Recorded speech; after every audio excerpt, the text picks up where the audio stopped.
In the beginning, there is only a hush, a faint echo of rain falling softly against ancient tiles. For 3 heartbeats, you listen and you are already in Kyoto. Then the sound expands. 8 seconds stretch like eternity, carrying the distant murmur of temple bells, a sound that seems to travel not through air but through time itself. The resonance is low, steady, almost like the breathing of the city. By the 30th second, the image unfolds.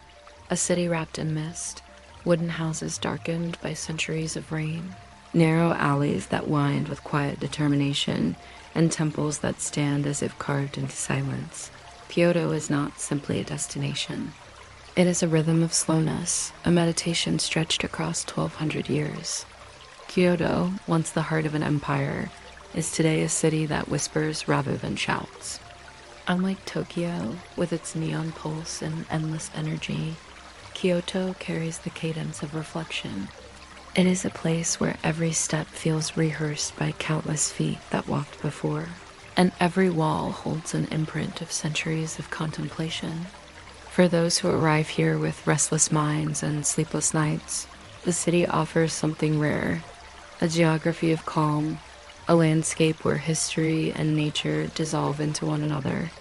The city was founded in the year 794, under the name Heian-kaio, the capital of peace and tranquility. The name itself reads almost like a promise, or perhaps a prescription, given by an age that already understood the power of silence. Designed on a strict grid influenced by Chinese capitals of the Tang dynasty, the city stretched in orderly lines, a geometry meant to reflect harmony. Over the centuries, emperors resided here. Poets wrote verses under lanterns, and artisans shaped objects of daily beauty.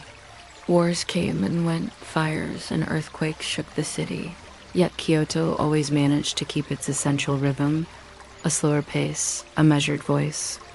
Even now, when you step out of the modern train station, an immense structure of glass and steel that signals arrival in the present, you only need to walk a few blocks to encounter wooden machiya houses, stone alleys, and the smell of tatami.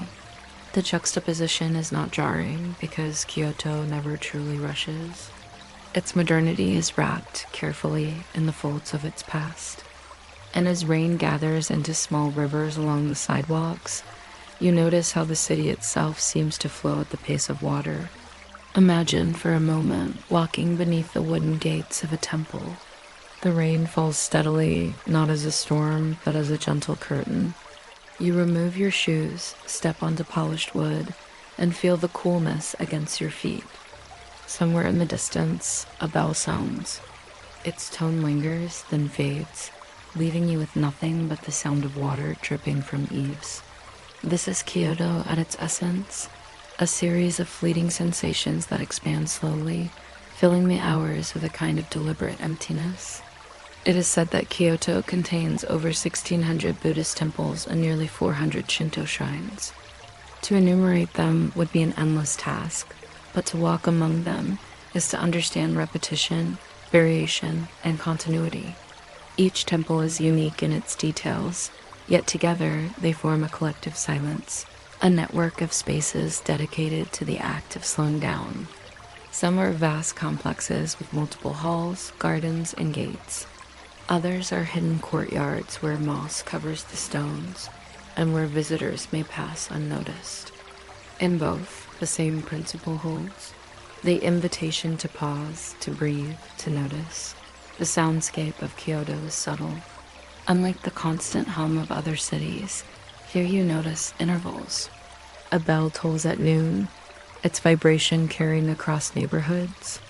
Rain lands on stone, on bamboo leaves, on water surfaces. A crow calls from the tiled roof of a temple. Wind moves through a corridor lined with paper screens. At night, wooden floors creak as someone walks across, not hurried but deliberate. These sounds become a form of timekeeping, each one extending the sensation of the present moment, each one dissolving into the next. The seasons in Kyoto are dramatic, yet they unfold not in spectacle but in cycles of observation. Spring is marked by the cherry blossoms, whose petals fall as slowly as snow. Summer brings humidity, dense and heavy, punctuated by the high call of cicadas. Autumn is a fire of maple leaves, reflected in ponds that hold stillness as if guarding a secret. Winter is quiet, a white layer softening rooftops and temple gardens. Through each, the city remains the same in essence, measured, balanced, contemplative. Walking through the city, you will notice how space itself is curated to calm the mind. Streets may be narrow, but they are aligned in order. Gardens are crafted not to overwhelm, but to suggest. Stones are placed carefully, moss is cultivated, water channels are guided in quiet curves. Architecture is never loud. Instead, it frames emptiness, allowing the imagination to move freely within. Even in the busiest districts like Shio or Kawaramachi, there is always a side street, a narrow passage that leads into silence. Kyoto has endured centuries of transformation, yet it has preserved its identity with unusual resilience. During the Second World War, while other Japanese cities suffered immense destruction, Kyoto was spared the worst of bombings. Some say it was because of its cultural importance, others that it was a matter of strategic calculation. Whatever the reason, the result is that Kyoto's wooden houses, its temples, its shrines, still stand, carrying a continuity rare in modern cities. For the traveler arriving now, Kyoto is not merely a destination on a map, but an environment of layered time. Every stone pathway, every lantern, every bell exists simultaneously in past and present. To walk here is to experience continuity, as if history itself were unfolding slowly underfoot. And for those listening in a quiet room far from Japan, the rhythm of Kyoto carries something deeply needed, the ability to slow the pulse, to allow thoughts to lengthen, to drift. As you listen, the rain continues. It is not heavy, not forceful, but steady. Drops fall against wooden beams, against gravel, against pools of water in temple courtyards. The sound is continuous, yet never monotonous, like breath. The bell tolls again, far in the distance, its vibration almost imperceptible. You wait, and you realize waiting is the essence of Kyoto. Here, nothing is urgent. Here, even silence has depth.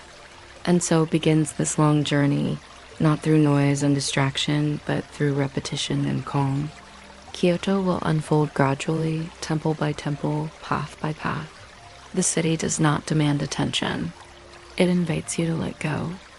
In the chapters to come, we will wander through its streets, step into its shrines, observe its gardens, and sit with its rituals. Always slowly, always with the patience of rain, always under the distant echo of bells that remind us, time in Kyoto is not to be spent, but to be allowed. The rain falls, the bells sound, the silence grows, and you remain listening. Kyoto begins not with a single event, but with a gradual accumulation of meaning. In the year 794, the imperial court of Japan moved from Nara to a new site, one chosen with care, aligned with both geography and cosmology. The city was called Heian-kyo, which translates to capital of peace and tranquility. The choice of name was not accidental. It was meant to shape the spirit of the city itself, a vision of balance and continuity, a place where rulers and citizens could coexist under the ideals of harmony. The city was planned in a grid pattern, modeled after the great Chinese capitals of the Tang Dynasty. Streets were laid out in straight lines, intersecting at right angles, creating an orderly geometry that contrasted with the irregular landscapes of surrounding hills and rivers. The palace was placed at the northern end of the central avenue, Kodori, a broad road that ran straight south, symbolizing a clear axis of power. To walk through these avenues, even today, is to sense an underlying intention, the arrangement of human life according to principles that extend beyond daily necessity into the realm of cosmology and philosophy. Heian-kyo quickly became not only a political center but also a cultural one, Literature, poetry, and art flourished. In the 11th century, Lady Murasaki Shikibu wrote The Tale of Genji, often considered the world's first novel within the refined circles of Kyoto's courtly life. The text, with its long meditations on fleeting beauty, shadows of impermanence, and the delicate rhythms of emotion, reflected the very character of the city. To imagine Kyoto in that era is to imagine not only palaces and rituals, but also quiet rooms where calligraphy brushed ink onto paper gardens, where lanterns glowed faintly at dusk, and verandas where courtiers gazed into the distance, reflecting on the transience of seasons. Over the centuries, the city endured transformation. Fires, a recurring threat in wooden cities, reshaped Kyoto repeatedly. Entire districts burned, only to be rebuilt with patience. Wars and political upheavals passed through, most notably during the Onin War of the 15th century, which devastated large portions of the city and marked the beginning of the Warring States period. Yet, even in times of destruction, the essence of Kyoto as a spiritual and cultural anchor remained intact. Temples and shrines continued to function as places of refuge, continuity, and reflection. During the Edo period, from the 17th to the 19th centuries, Kyoto's role as political capital was diminished as power consolidated in Edo, today's Tokyo, but Kyoto retained its status as cultural capital. Craftsmen perfected techniques in textiles, ceramics, lacquer, and tea utensils. Religious rituals continued uninterrupted. Pilgrimages brought visitors from across the country. The city did not need political control to remain central. It held a different form of authority, one rooted in continuity, tradition, and refinement. The Meiji Restoration of 1868 officially transferred the imperial seat to Tokyo, ending Kyoto's 1,000-year rule as the nation's political heart. Yet the symbolic importance of Kyoto endured. It remained the repository of cultural memory, a place where traditions were preserved with unusual tenacity. Even as Japan modernized, Kyoto kept its temples, its gardens, its rituals, not as museum pieces, but as living practices. To walk in Kyoto today is to encounter not reconstructions, but continuities, traditions carried across centuries with quiet persistence. The 20th century brought new challenges. Industrialization touched Kyoto, though less forcefully than other cities. The Second World War threatened its survival, as air raids devastated much of urban Japan. Kyoto was spared large-scale bombing, a decision influenced, it is said, by recognition of its cultural heritage. There are accounts that figures in the United States advocated to preserve Kyoto as a cultural jewel, fearing that its destruction would be an irreparable loss to humanity. Whatever the precise reasons, the outcome was that Kyoto's wooden houses, its shrines, and its temples survived, creating a rare continuity between pre-modern and modern Japan. In the post-war decades, Kyoto grew as a modern city, with universities, industries, and a population approaching 1.5 million. Yet it managed to avoid the overwhelming vertical growth seen in Tokyo or Osaka. The skyline remains relatively low. Wooden Machiya townhouses survive in many neighborhoods, their facades simple, their interiors structured around small courtyards. The rhythm of daily life is slower. Residents still walk narrow alleys, still shop at small markets, still pause to visit shrines tucked between contemporary buildings. Today, Kyoto holds a dual identity. On one hand, it is a functioning modern city, with a central train station designed by Hiroshi Hara in the 1990s, a striking structure of glass and steel that accommodates high-speed rail. On the other, it remains a repository of historical continuity, with over a dozen sites recognized as UNESCO World Heritage. Visitors come to see the temples, the gardens, the shrines, but they also encounter the quieter rhythms of life, the way tea is served, the way seasons are marked, the way silence is allowed to linger in conversation. For the traveler arriving with restless thoughts, the history of Kyoto becomes more than background. It becomes part of the city's rhythm.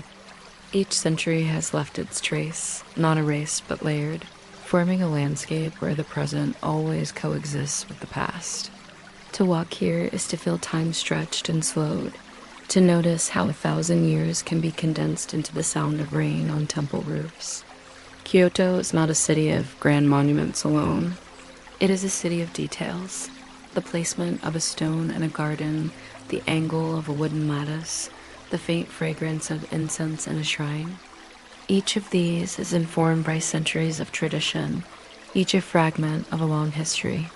And because the history is never presented as spectacle but as continuity, the effect is soporific, calming, steadying. One might say that Kyoto teaches through presence. The city does not overwhelm with narrative, but suggests through repetition. Fires came, wars passed, capitals shifted. Yet the bells still ring, the rain still falls, the seasons still turn. History in Kyoto is not a sequence of events to be recited quickly, but a rhythm to be experienced slowly, step by step, sound by sound. As we move further into this journey, we will pass from this broad view of history into more particular spaces. The districts, the temples, the gardens, each one carrying its own story, its own fragment of continuity. Always slowly, always with attention to repetition, always guided by the cadence of rain and the distant resonance of bells. To understand Kyoto is to understand its plan, the deliberate geometry that still shapes the movement of its residents and its visitors.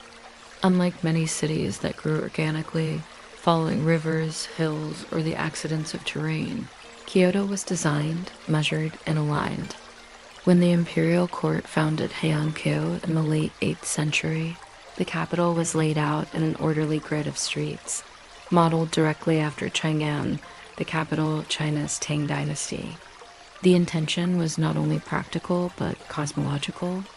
A city arranged in right angles, aligned with cardinal directions, was thought to reflect cosmic harmony, placing human life within the larger rhythm of heaven and earth. Walking through Kyoto today, the imprint of that ancient design remains visible. Major avenues cut across the city in straight lines, creating districts that mirror one another in balance. Horikawa Street, Karasuma Street, Kawamochi Street, each extends in long, unbroken lines north to south, intersecting with east-west roads such as Shio, Gojo, or Sanjo. To walk along them is to sense not spontaneity but structure, a rhythm imposed over centuries, a rhythm that guides even the most casual stroll. The distances are not overwhelming, but they are consistent. After 4 blocks, you reach another major street. After 8, another. The effect is steady, predictable, reassuring. At the heart of the ancient plan lay the imperial palace, oriented toward the south, a symbolic anchor for the entire city. Though the court moved to Tokyo in the 19th century, the palace still occupies its wide grounds in Kyoto, surrounded by gravel paths, groves of pine trees, and quiet gates. From the center, the grid radiates outward, though softened now by centuries of change. Modern buildings rise where aristocratic mansions once stood.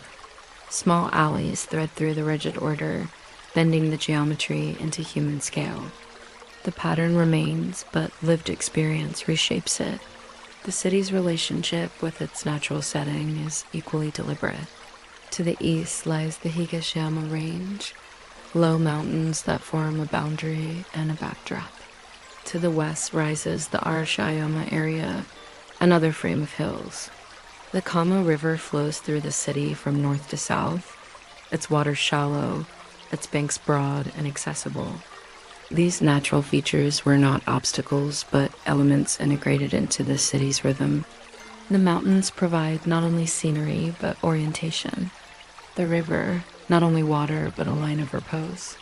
To walk in Kyoto is always to move between geometry and nature, straight lines and flowing forms. In districts such as Gion or Higashiyama, the order of the grid softens into narrow streets, lined with wooden machiya townhouses. These houses, long and narrow, face the street with modest facades, their interiors stretching deep into private spaces around small gardens. The rhythm here is not of monumental avenues, but of intimacy. Lattice windows, sliding wooden doors, tiled roofs aged by centuries of weather. Each detail repeats from house to house, creating a monotony that is not dull but calming. Repetition in architecture becomes repetition in thought, a steady cadence for the wandering mind. In contrast, the modern districts retain the large avenues, with department stores, offices, and hotels. Yet even here, the grid softens the experience of movement. Wide sidewalks, clear intersections, and the predictable sequence of streets create a calm order. Noise exists, but it is structured, contained. To walk down Shio Street, for example, is not to be overwhelmed, but to follow a rhythm of shops, lights, and crossings, each interval repeating at measured pace. The Como River deserves its own rhythm in this description. Flowing gently, shallow in places, its banks provide long paths where residents walk, jog, or sit in quiet reflection. The river's surface reflects the seasons: cherry blossoms in spring, green foliage in summer, the red of maples in autumn, the white of snow in winter. Bridges cross at regular intervals, connecting east and west, each bridge a pause in the continuity of flow. The sound of water here is subdued, yet it fills the background, merging with the faint resonance of temple bells from nearby hills. The order of the city extends into its temples and gardens. Many were placed deliberately at the edges of the urban fabric, forming a transition between the city's geometry and the irregular slopes of the mountains. The Philosopher's Path, for example, runs along a canal at the base of Higashiyama, lined with cherry trees, connecting smaller temples and shrines. Here, the grid dissolves into curves, but the sense of structure remains, as if the city were breathing out into nature, then drawing back in. Kyoto's planning contrasts with the organic sprawl of other Japanese cities. Osaka, just to the west, grew along trade routes and rivers, its streets bending and twisting without pattern. Tokyo developed around castles and domains, creating irregular neighborhoods. Kyoto, by contrast, has always preserved its underlying grid. For the traveler, this makes orientation unusually simple. Directions are given not by landmarks, but by intersections. North on Karasuma, west on Narutamachi, south on Kawaramochi. The vocabulary of space is one of lines and coordinates, a geometry that lulls the mind with its clarity. Yet within this clarity, there's variation. The northern districts are quieter, with universities, shrines, and more open space. The southern districts, closer to the station, are busier, with markets and denser housing. The western side opens toward Arashiyama, with its hills, bamboo groves, and temples. The eastern side rises into Higashiyama, with narrow streets leading upward into wooded slopes. The city as a whole is balanced, symmetrical, yet within each part there is character, nuance, detail. What is striking for the slow traveler is how the city manages to hold both order and softness. The grid is there, always, but it is not rigid. Wooden houses lean slightly, their beams weathered. Streets narrow into alleys, bending the straight lines into gentle curves. Gardens interrupt the geometry with irregular stones, patches of moss, asymmetrical palms. The effect is not contrast but harmony, the planned and the natural coexisting in balance. To sit on a bench along the Como River, to watch the regular spacing of bridges, the parallel lines of streets behind, the hills rising in soft outlines to the east and west, is to understand how Kyoto calms. Geometry provides reassurance. Nature provides variation. Together, they create a rhythm that is steady, measured, unhurried. As we move forward, this journey will lead us into more specific districts, beginning with the modern entry point of Kyoto Station, before slowly drifting into the wooden streets of Gion. where history still lingers in every facade and every step. Always the grid remains beneath, a silent order, a quiet pattern guiding each movement. Every journey into Kyoto begins, almost inevitably, at the station. Kyoto Station is not a minor structure, not a simple point of passage, but a vast organism of steel, glass, and stone. It is a modern construction, designed by architect Hiroshi Hara and opened in 1997 to mark the 1200th anniversary of the city as founding. For many visitors, it is the first sight of Kyoto, and its scale can seem at odds with the quiet images of temples and gardens that the city evokes. Yet this contrast is part of Kyoto's rhythm, the ability to hold both present and past in one continuous flow. The station rises high, its facade reflective, its interior marked by immense vertical spaces. Escalators ascend through a canyon of steel beams, their mechanical rhythm echoing softly against glass surfaces. The roof is a lattice of light, filtering the sky into geometric fragments. To stand here is to feel not the intimacy of a temple, but the openness of an airport, a vast chamber of transit. Yet within this openness there is order. Signs guide with clarity. Platforms align in regular intervals. The Shinkansen arrives and departs with measured precision, each train a repetition of sleek lines and predictable rhythm. For the traveler, the station is not only a place of departure and arrival, but also a small city. Beneath its roof are shops, restaurants, hotels, cultural spaces. A department store extends across several floors. Food halls display endless variations of Kyoto sweets, teas, and delicacies, each arranged in orderly rows. A theater presents performances. A hotel opens directly into the concourse. The effect is one of compression. Within a single structure, the entire spectrum of modern life is contained.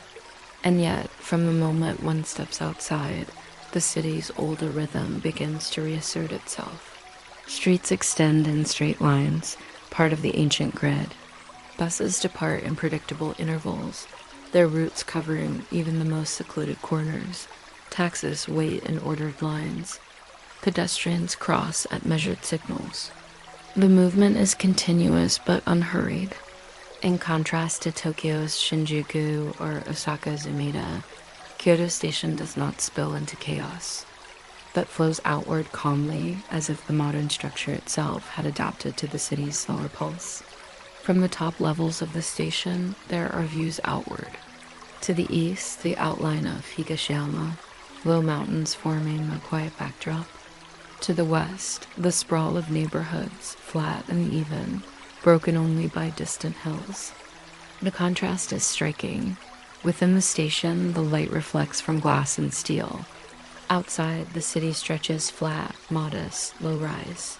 The skyline of Kyoto is restrained, rarely exceeding a few stories.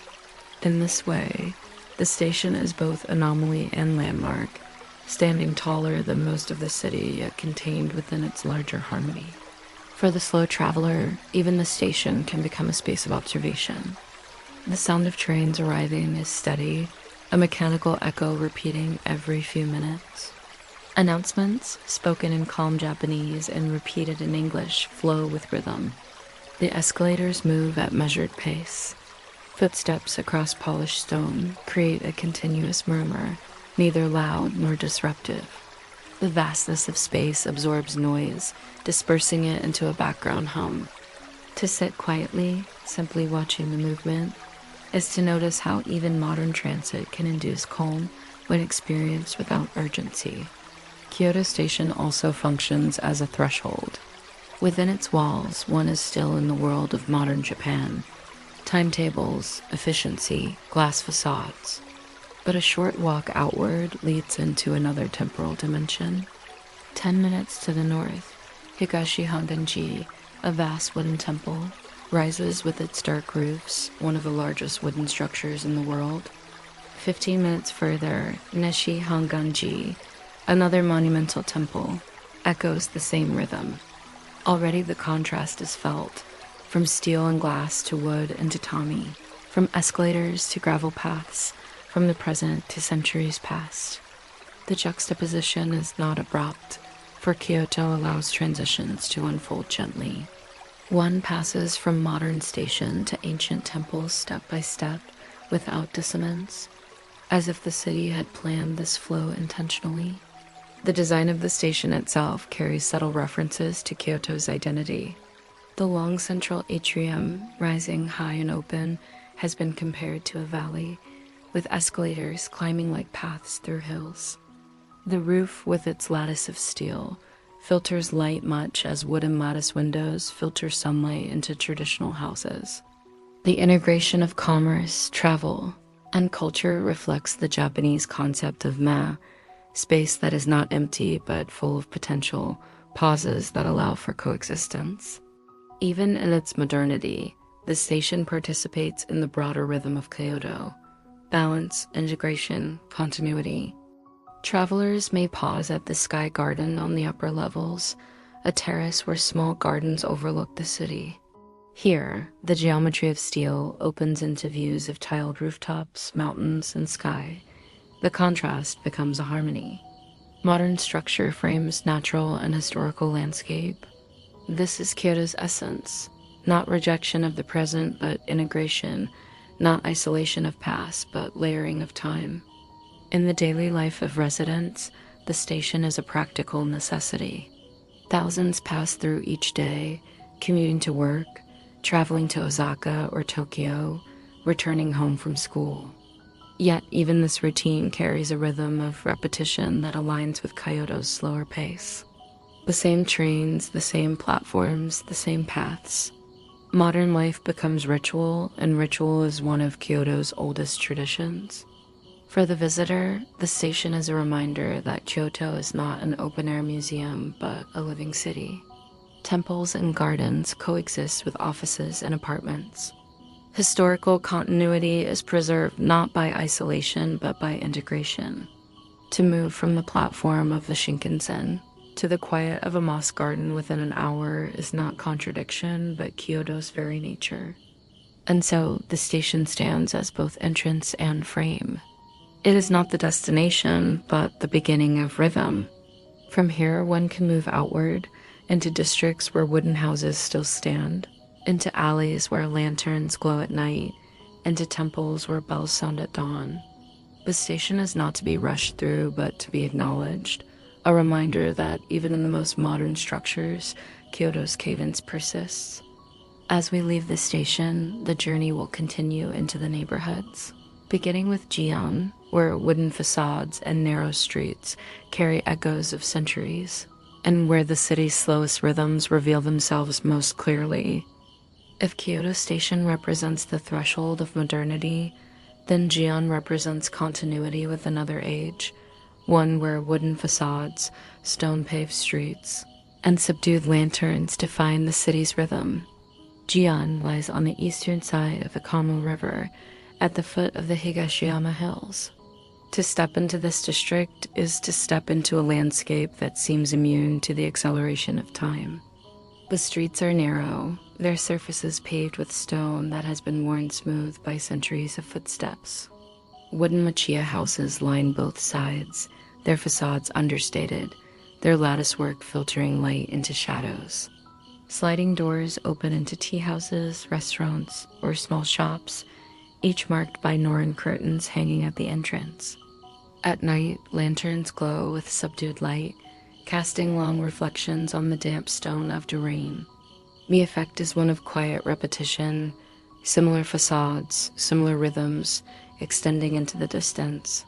Gion is most often associated with geisha, or more precisely geiko, the Kyoto term for these professional women of performance and tradition. Their presence, while sometimes romanticized in popular imagination, is in reality subtle, often unseen. To walk in Gion at dusk is to sense rather than to encounter, to notice the quiet sliding of a door, the soft echo of footsteps, the rustle of silk as someone disappears into a tea house. Encounters are rare, but the idea of their presence lingers in the atmosphere, part of the district's aura. The tea houses of Gion are not places of spectacle, but of ritual. Within their walls, guests are entertained with conversation, music, and dance, carried out with a formality that reflects centuries of training. The architecture of these spaces reinforces the mood. Tatami floors, low tables, alcoves with a single flower or calligraphy scroll, sliding screens that diffuse sound and light. To imagine sitting there is to imagine an evening unfolding not with urgency but with deliberation. Each movement of the geiko measured, each gesture extending into silence. Walking through Hanami-Koji Street, the main thoroughfare of Gion, one notices how repetition structures the environment. Facades of similar height, lattice of similar design, entrances marked by similar curtains. Even with tourists present, the underlying rhythm remains. The street does not overwhelm with variety, but calms with continuity. The mind, accustomed to distraction, slows as it follows the sequence of wood, stone, and light. To the north lies Shirokuma, a smaller sub-district where a narrow canal runs parallel to the street. Here, willows bend over the water, their branches reflected in the surface. Wooden houses line the banks, their reflections softened by ripples. Small bridges cross at intervals, leading into side alleys. In spring, cherry blossoms overhang the canal, their petals falling into the water with steady rhythm. In winter, snow settles on the branches, the canal flowing silently beneath. This setting, often considered one of Kyoto's most picturesque, carries the same calm repetition. Water flowing, branches moving, seasons turning. Gion is not frozen in time. Modern restaurants and shops exist, and visitors move in steady numbers. Yet the district maintains its character by adhering to a visual and spatial continuity. Regulations preserve wooden facades, height restrictions prevent towering buildings, and signs are subdued. The effect is that modern commerce is absorbed into an older rhythm, not disruptive but integrated. A cafe may serve contemporary sweets, but its entrance remains marked by wooden beams and a Norin curtain. The continuity persists even as functions shift. The atmosphere of Gion at night is especially notable. Lanterns cast warm light on the stone, while the sound of footsteps echoes against wooden walls. The air is filled not with noise, but with intervals. The closing of a sliding door, the creak of wood, the murmur of voices behind screens. Occasionally, a geiko or meiko appears briefly, moving quickly across the street, her kimono trailing softly. The encounter is fleeting, almost imagined, but the impression lingers, adding to the district's rhythm of suggestion rather than spectacle. Historically, Gion developed alongside Yasaka Shrine, which lies at its eastern edge. Pilgrims visiting the shrine required places to rest, eat, and find entertainment. Over centuries, tea houses multiplied, and the geiko tradition took form. The district grew into a center of refined leisure, distinct from more boisterous quarters in other cities. The refinement was not only in performance, but also in environment. The architecture, the lighting, the streets themselves shaped the experience. Even now, to walk from Yasaka Shrine into Hanami-Koji is to feel continuity between sacred and secular ritual and leisure. For the slow traveler, Gion is less about specific sights than about immersion in atmosphere. To walk slowly, noticing the grain of wood, the shine of stone after rain, the diffused light of lanterns, is to participate in the district's rhythm. There is no urgency to see, no checklist to complete. The value lies in repetition and allowing the mind to rest within continuity. Each step becomes similar to the last, each facade similar to its neighbor, each sound an echo of the previous. In this way, Gion becomes a space not of distraction but of repose. Even the myths surrounding Gion contribute to its calming effect. Stories of geiko, of their dedication to training in dance, music, and conversation add depth to the environment. Whether or not one encounters them, their presence is felt as part of the district's memory. Like the sound of a distant bell, the idea lingers, shaping perception without demanding attention. The experience of Gion is not dramatic. It is slow, repetitive, understated. Its streets do not shout but murmur. Its houses do not impose but suggest. Its atmosphere does not demand but invites. For those who walk with restless thoughts, the district offers a steady cadence, a way of moving and perceiving that eases the pace of the mind. As the evening deepens, lanterns glow more softly, footsteps grow fewer, and the district quiets. The sound of rain on stone, the rustle of wind in willow branches, the faint resonance of distant temple bells all merge into one background. Gion dissolves into night, its rhythm continuing, steady and unbroken, carrying the traveler gently into silence. Rising on the eastern hills of Kyoto, Kiyomizu-dera is not a place that one simply encounters. It is approached slowly, through a sequence of narrow streets that ascend toward Higashiyama. The path itself prepares the mind. Stone-paved slopes curve upward, lined with wooden shops selling sweets, incense, and small charms. The climb is gradual, and with each step, the city recedes. The sounds of traffic fade into distance, replaced by the quieter murmur of footsteps, the occasional call of a vendor, the soft ring of a bell in the breeze. By the time the temple appears, the rhythm of arrival has already slowed. Kiyomizu-dera, whose name means pure water temple, was founded in the year 778, before Kyoto even became the imperial capital. Its origin is tied to the Otowa waterfall, whose springs are still visible within the temple grounds. The temple is dedicated to Kannon, the Bodhisattva of compassion, and over centuries it became one of the most significant pilgrimage sites in Japan. To imagine the countless visitors who have walked the same path for more than 1,000 years is to sense continuity, a rhythm extending across generations. The main hall, or hondo, is the most striking feature. Built entirely of wood without the use of nails, it projects outward from the hillside on an immense wooden platform supported by hundreds of pillars.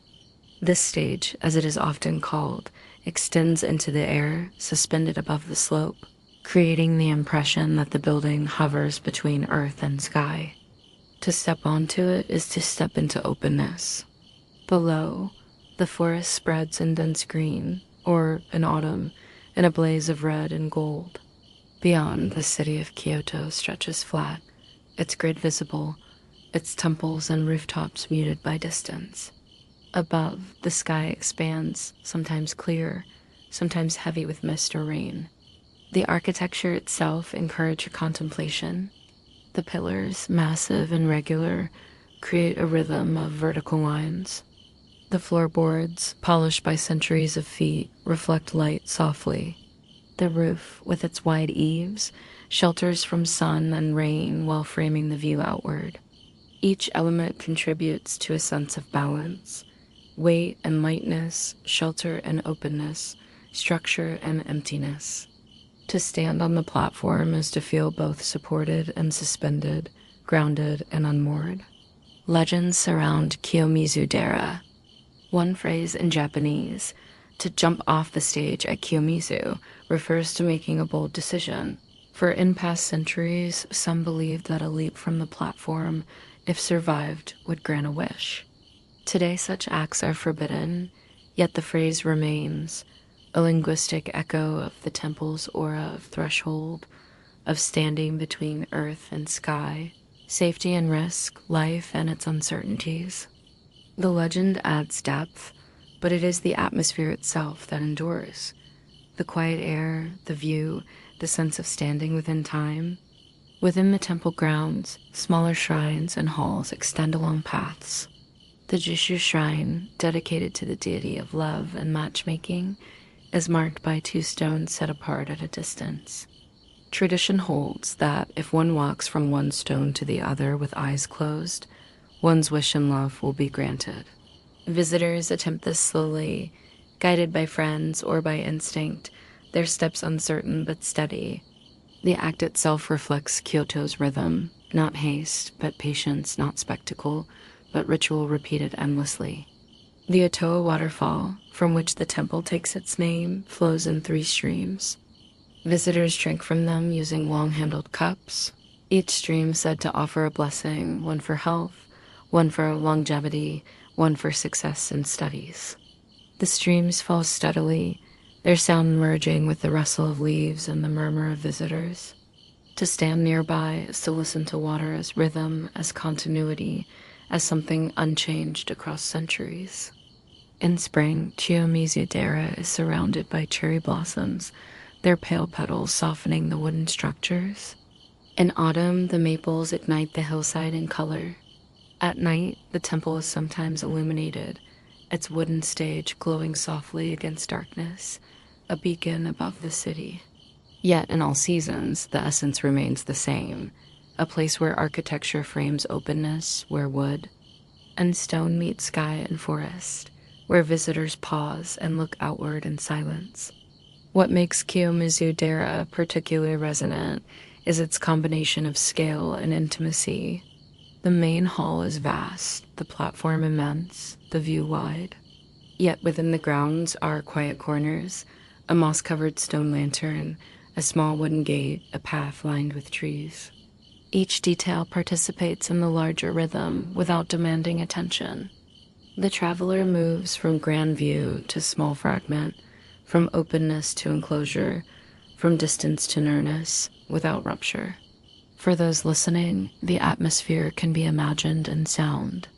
Rain tapping on the platform's roof, wind moving through the forest below, the distant resonance of a bell from another temple, footsteps soft on polished wood, murmurs fading into silence, the waterfall steady, repeating endlessly. These sounds do not compete but merge, forming a layered rhythm that calms the mind, extending time rather than dividing it. Kiyomizu-dera has been rebuilt several times after fires, most recently in the 17th century. The resilience of wood, the patience of reconstruction, the persistence of ritual, all contribute to the temple's aura. It is not permanence in the material sense that defines Kyoto's architecture, but continuity in practice. Structures burn, yet they are rebuilt. Rituals continue. Pilgrims return. The rhythm endures. To approach Kiyomizu-dera slowly, to stand on its platform, to look outward into mist or sunlight, is to participate in this rhythm. The temple does not demand interpretation. It does not insist on meaning. It simply offers space, openness, repetition. For the restless mind, this is enough. The view does not end. It extends into distance. The sound does not cease. It continues softly. The experience is not concluded. It dissolves into the next moment. As we leave Kiyomizu-dera, descending the same stone-paved streets, the memory of openness lingers. The sound of water, the vision of the city below, the rhythm of pillars against sky, all remain, carried quietly into the next part of the journey, where Kyoto's temples will continue to unfold, one after another, like slow movements in a long composition. Northwest of Kyoto, beyond the busy streets and quieter neighborhoods, lies one of the most recognizable images of Japan, Kinkaku-ji, the Golden Pavilion. To describe it is almost to describe a vision, a building covered in gold leaf, standing at the edge of a pond, reflected with such clarity that the distinction between structure and image dissolves. Yet beyond the surface beauty lies a long history, a rhythm of construction, destruction, and reconstruction, each phase contributing to the aura that endures today. The site began not as a temple, but as a villa for the shogun Ashikaga Yoshimitsu in the late 14th century. After his death, the villa was converted into a Zen temple, formerly named Ryōan-ji. The Golden Pavilion itself became the centerpiece, embodying Yoshimitsu's vision of combining aristocratic culture, religious practice, and natural beauty in a single composition. Over centuries, the structure faced fires and destruction, most famously in 1950 when a young monk set it ablaze. The pavilion was rebuilt, its gold leaf restored, and it continues now as both a place of contemplation and one of the most visited landmarks in Kyoto. The architecture of Kinkaku-ji is layered, each floor representing a different style. The first floor, built in the Shinden style of Heian aristocracy, is simple, wooden, open to the pond through broad verandas. The second floor, in the book style of samurai residences, is partially gilded with lattice windows. The third floor, in the style of a Chinese Zen hall, is fully gilded, capped with a phoenix ornament.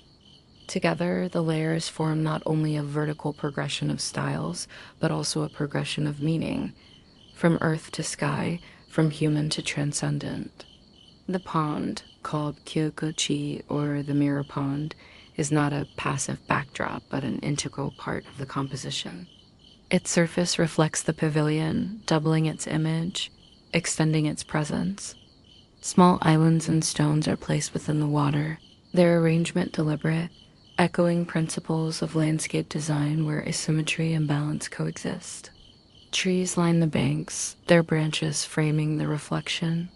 In winter, snow settles on the roof, mirrored in white stillness. In summer, green leaves surround the gold, deepening its brilliance. In autumn, red maples ignite the reflection.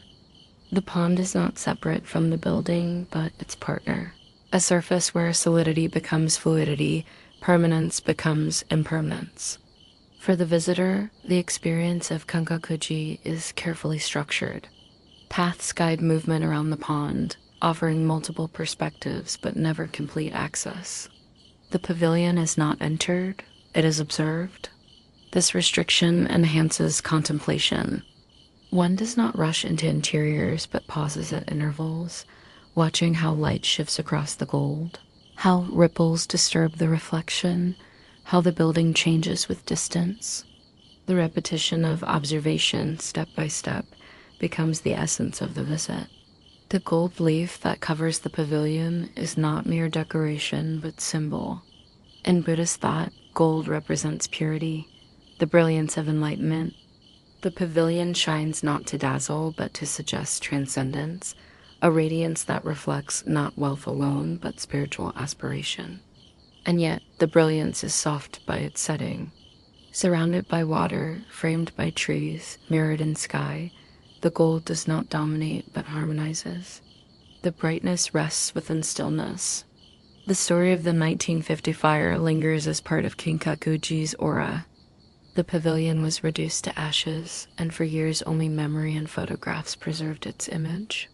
The reconstruction, completed in 1955, followed the original design closely, restoring the gold to its surfaces.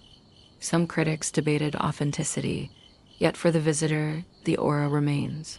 In Kyoto, continuity is not defined by untouched material, but by persistence of form, ritual, and meaning. To stand before Kinkaku-ji today is to participate in a rhythm that endured destruction and renewal, like the cycles of nature surrounding it.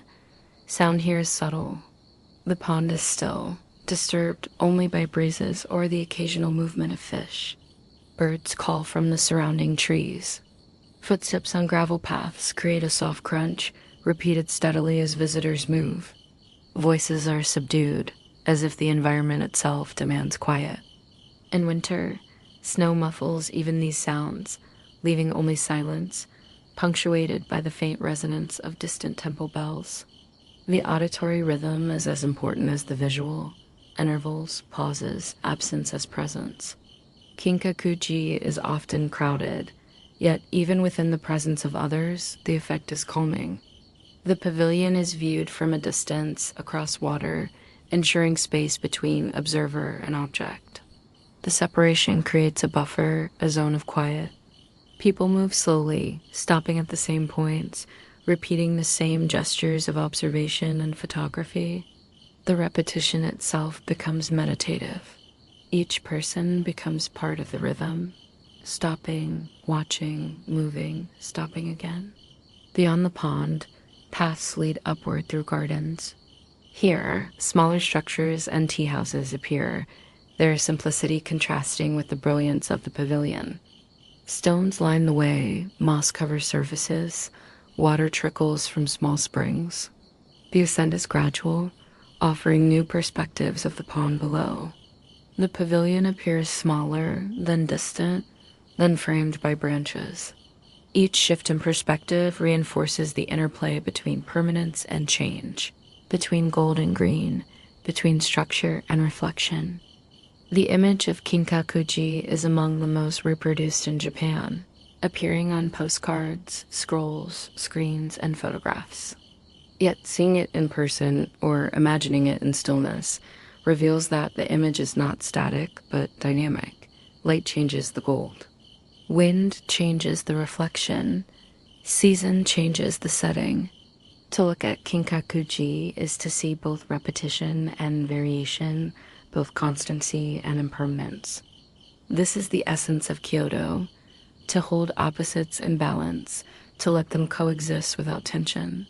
For the restless mind, Kinkaku-ji offers a rhythm of watching. The building shines, the reflection quivers, the pond rests, the trees move gently, the sky shifts. Nothing is sudden, nothing is loud. Each change is slow, gradual, extending across minutes and hours. The pavilion invites not quick admiration, but prolonged attention that eventually dissolves into calm. As the path concludes, the pavilion remains behind, visible one last time across the water. The gold shines, the pond reflects, the trees frame, the sky hovers. The image lingers, then recedes, carried quietly into memory. The visitor moves on, slower than before, carrying the rhythm of gold and water into the next part of the journey, toward the silver pavilion, where brilliance gives way to subtlety and where silence deepens further.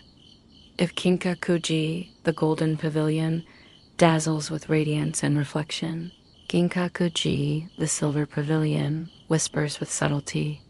Situated on the eastern slopes of the Higashiyama Hills, this temple presents a deliberate contrast to its more famous counterpart. There is no gold leaf, no brilliance mirrored in water, no image designed to overwhelm. Instead, there is wood darkened by age, sand arranged in precise patterns, moss spreading in quiet shades of green, and silence that deepens as one moves further inside. The Silver Pavilion was begun in the late 15th century, commissioned by Shogun Ashikaga Yoshimasa as a retreat patterned after his grandfather's Golden Pavilion. Yet Yoshimasa's vision was marked by a different era and a different temperament. The Onin War had devastated Kyoto, leaving large portions of the city in ruin. In this context of decline and impermanence, the Silver Pavilion emerged not as a monument of brilliance, but as an emblem of restraint, a place where beauty was found in imperfection and where subtlety became the highest form of refinement. Despite its name, the pavilion was never covered in silver. Some speculate that the intention was to apply silver leaf, but the project was never completed. Others suggest that the name arose later, contrasting it directly with the Golden Pavilion. Whatever its origin, the absence of silver is itself significant. The wooden structure, unadorned, reflects light in subdued tones. At night, under the moon, the surfaces shine faintly, as if silvered by nature rather than by artifice. The building embodies wabi-sabi, the Japanese aesthetic of impermanence, imperfection, and quiet grace. The pavilion itself, known as Kenden, or the Hall of the Bodhisattva of Mercy, is modest in scale. 2 stories rise above a pond, their lines simple, their ornament minimal. The roof curves gently, its edges softened by time. Windows and doors open to the surrounding garden, integrating architecture with landscape. Unlike Kinkaku-ji, which astonishes at first sight, Ginkaku-ji requires time, patience, and stillness. Its beauty does not strike but accumulates, unfolding slowly as one remains. The gardens of Ginkaku-ji are its most distinctive feature. In front of the pavilion lies the sea of silver sand, a carefully raked expanse of white gravel, flat and level, representing both water and emptiness. Beside it stands the moon viewing platform, a conical mound of sand that rises with geometric clarity. The surface is smoothed with precision, each line raked in order. When illuminated by moonlight, the mound appears to glow, reflecting pale light onto the pavilion. These features are not decorative but symbolic, embodying the Zen principle of abstraction, where form suggests without representing, where emptiness itself becomes presence. Walking the garden paths, one notices how sound diminishes. Footsteps on gravel are absorbed quickly. The pond reflects trees and sky with stillness. Moss carpets the ground in muted shades, softening edges, absorbing echoes. Wind moves through pines with faint rustle. Occasionally, water drips from bamboo conduits into stone basins, a sound of pause, of interval, of time extended. The auditory landscape is sparse, each sound separated by silence, each silence filled with awareness. The garden extends up the hillside, offering views back toward the pavilion. From above, the geometry of sand becomes clear, the pavilion framed by trees, the city stretching beyond. This ascent is gradual, guiding the visitor from ground-level intimacy to elevated perspective, from detail to panorama. The sequence reinforces the rhythm of the visit, slow progression, shifting perspective, repetition of forms. Historically, Ginkaku-ji became a center of culture associated with what is called the Higashiyama culture. Under Yoshimasa, despite political decline, art such as tea ceremony, flower arrangement, no theater, and garden design flourished. The temple was less a place of spectacle than a workshop of aesthetics, where subtle practices refine Japanese culture into forms that continue today. To stand in Ginkaku-ji is to stand in the origin of traditions that emphasize restraint, silence, and simplicity. The aesthetic of wabi-sabi is not easily defined, but in Ginkaku-ji it is felt directly. Surfaces weathered by time, edges softened by wear, colors muted into harmony, all embody a beauty that is incomplete, imperfect, transient. The pavilion is not golden, not gleaming, but wooden, subdued, dark.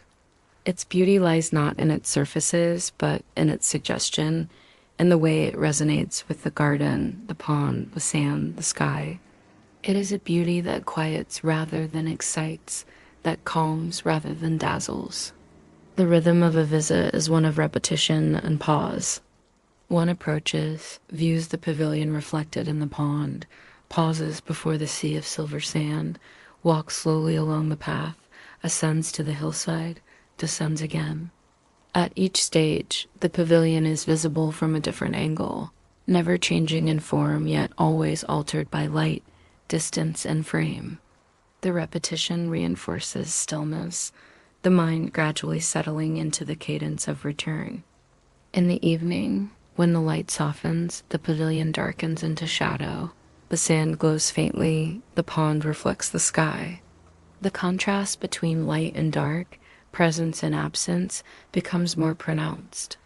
This is the hour when Ginkaku-ji reveals most clearly its essence, a space where impermanence is embraced, where silence is not emptiness but fullness, where beauty lies in what is not imposed but allowed. For the restless traveler, Ginkaku-ji is not a destination of spectacle but of dissolution. The brilliance of gold is absent. Instead, there is the softness of wood, the quiet of sand, the persistence of moss. Here, the mind does not race but drifts, not dazzled but calmed. The pavilion does not demand attention. It waits quietly until the observer slows enough to notice. Leaving Ginkaku-ji, one carries not a shining image, but a lingering stillness. The memory is not of brilliance, but of quiet repetition. Sand raked in order, moss spreading in silence, wood darkened by time. It is a memory that does not fade quickly, but remains like the faint afterglow of moonlight, guiding the mind gently into calm. Running along the eastern foothills of Kyoto, connecting Ginkaku-ji in the north with Nanzen-ji in the south, lies a simple path known as the Philosopher's Walk, or Tetsugaku no Michi. Its length is modest, little more than 2 kilometers.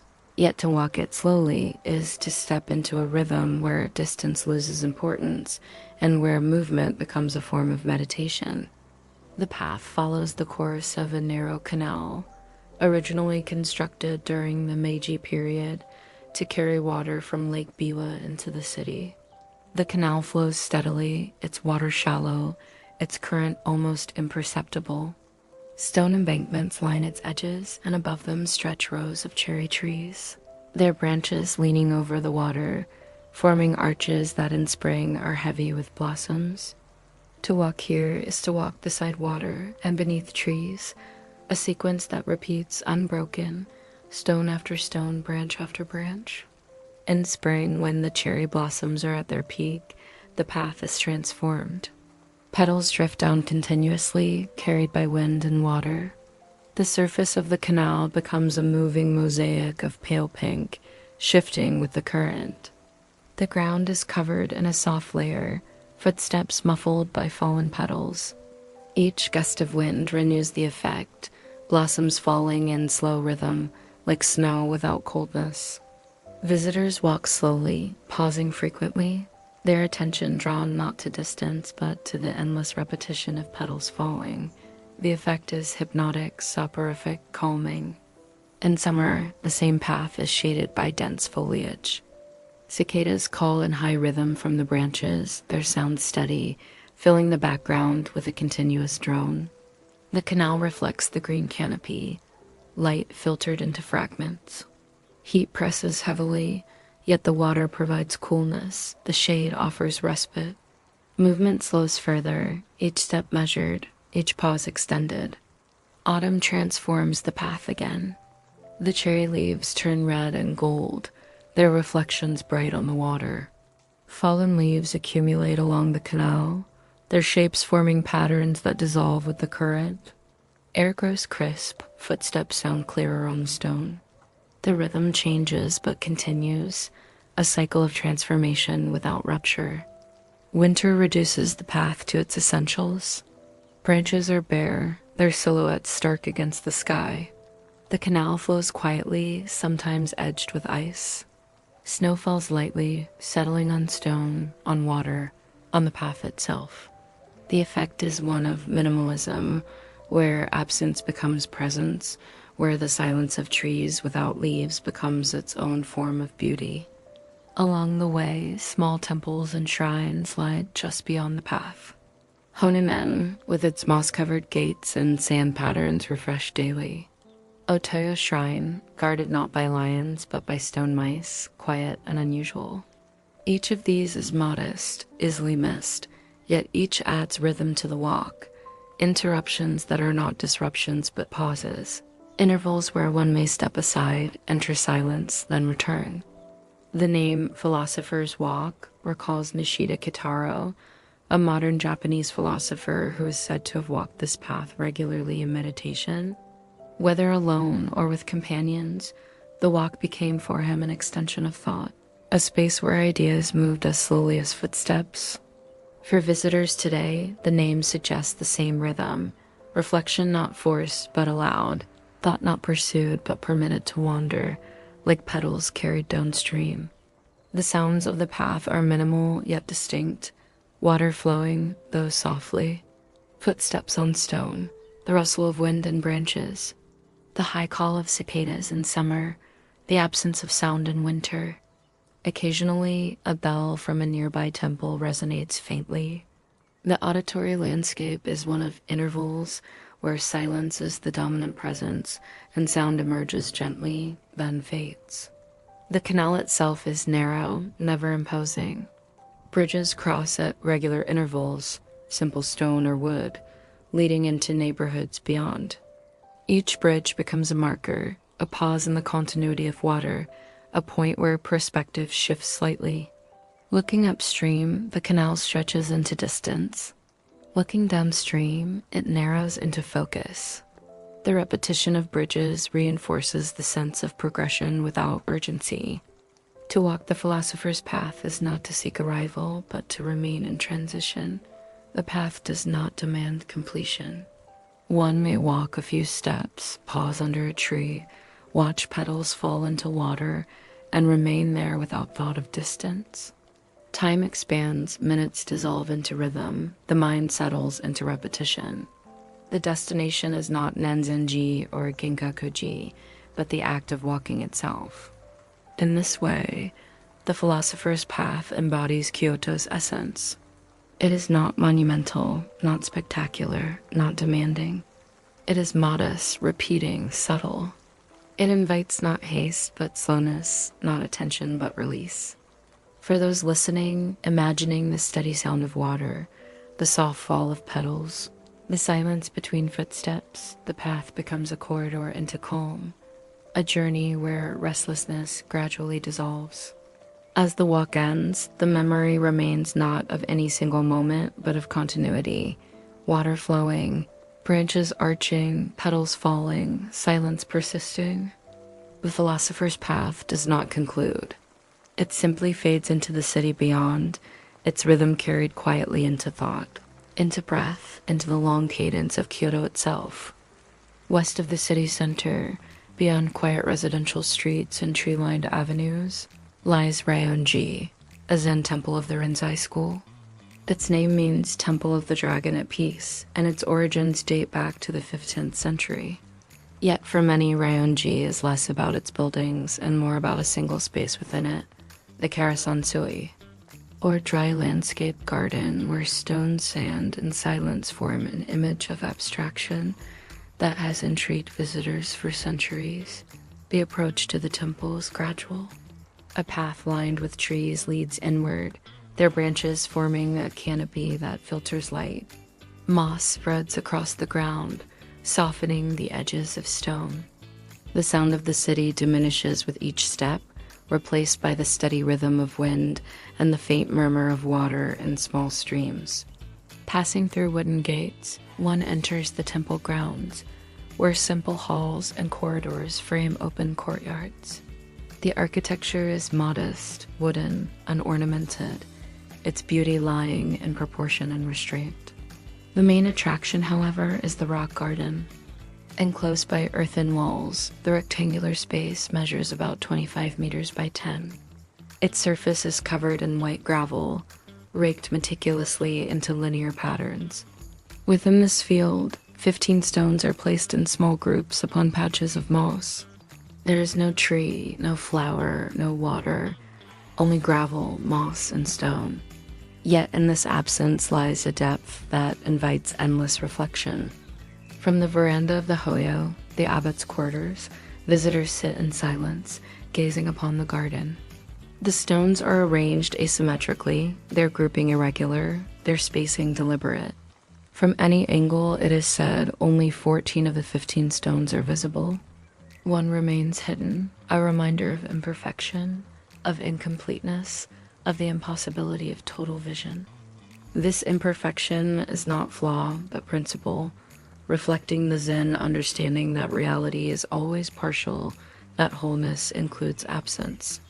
Interpretations of the garden vary. Some see islands floating in a sea. Others imagine mountains rising from clouds. Some describe tigers crossing water with their cubs. Others claim the garden represents nothing at all, that its purpose is not to depict but to invite, not to define but to open space for contemplation. The absence of certainty is itself the essence. The garden resists conclusion, leaving the mind suspended in quiet ambiguity. The experience of sitting before the garden is less about understanding than about duration.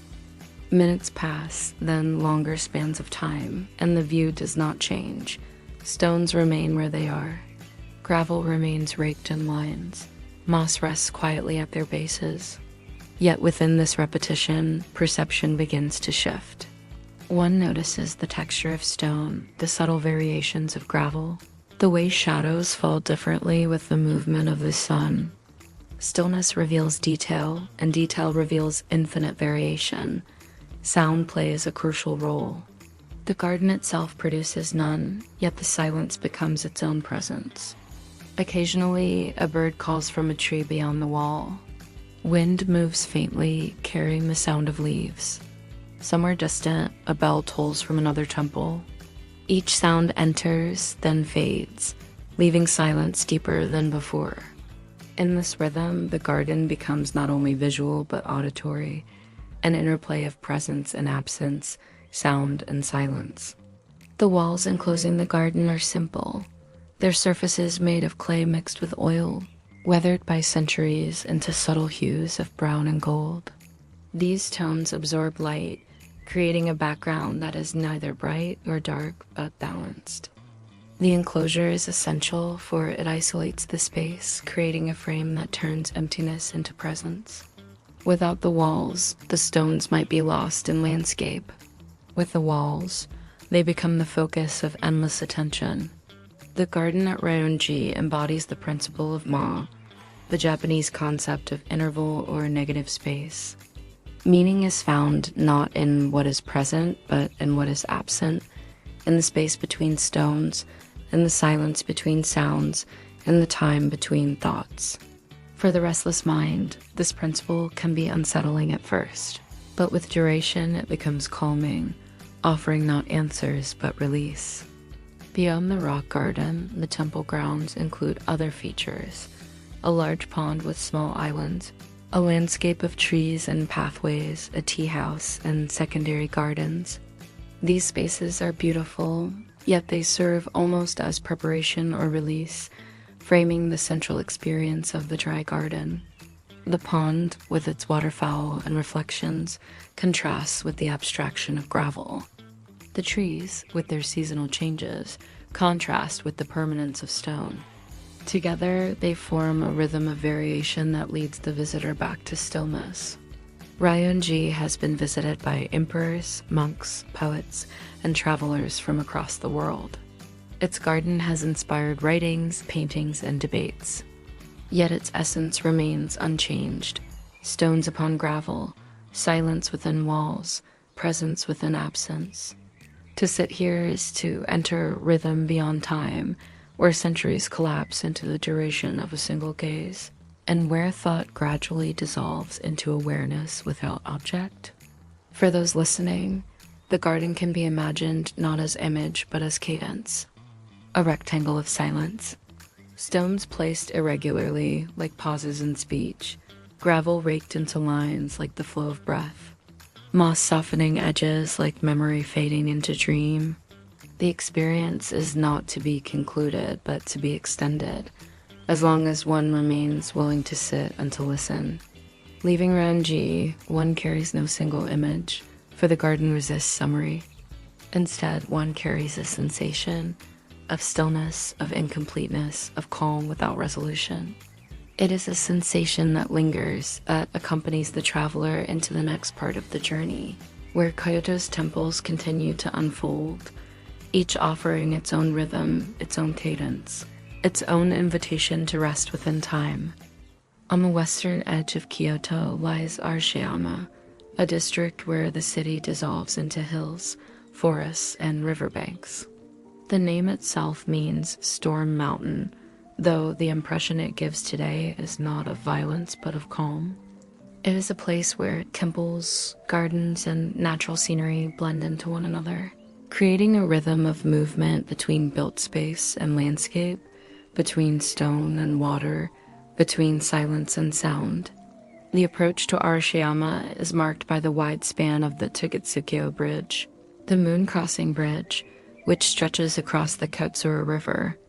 The bridge has existed in various forms since the 9th century, rebuilt many times, always in wood, always harmonizing with the surrounding landscape. To walk across it is to watch the water flow steadily beneath, its surface reflecting the hills beyond. In spring, cherry blossoms line the banks. In summer, cormorants dive into the current. In autumn, maples ignite the hillsides. In winter, snow settles on the mountains, the bridge quiet under white silence. Each season transforms the view, yet the rhythm of the river remains constant. Just beyond the bridge lies Tenryū-ji, the temple of the heavenly dragon, founded in 1339 as the head temple of the Rinzai Zen school. Its construction was ordered by Shogun Ashikaga Takoshi, and it became one of Kyoto's most important Zen temples.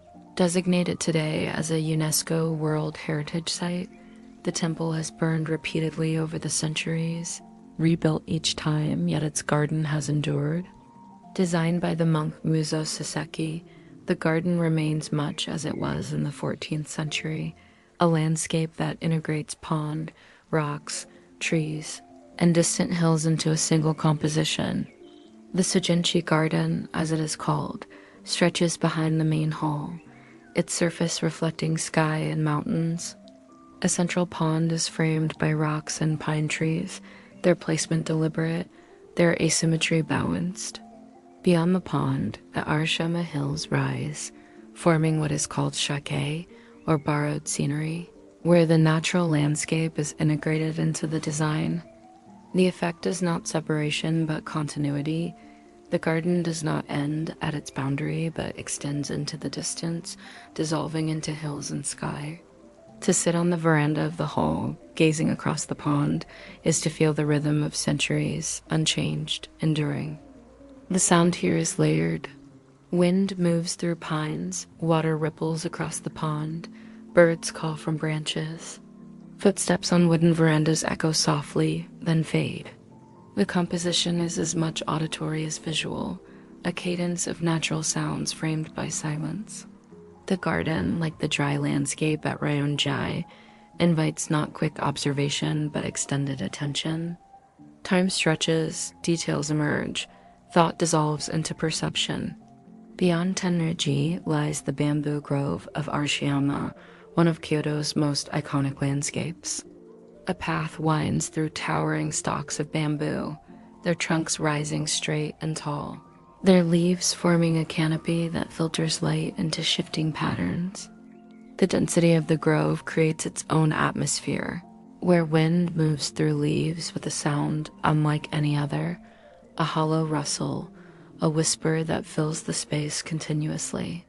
The trunks creak faintly as they sway, a deep resonance that joins the higher tones of leaves.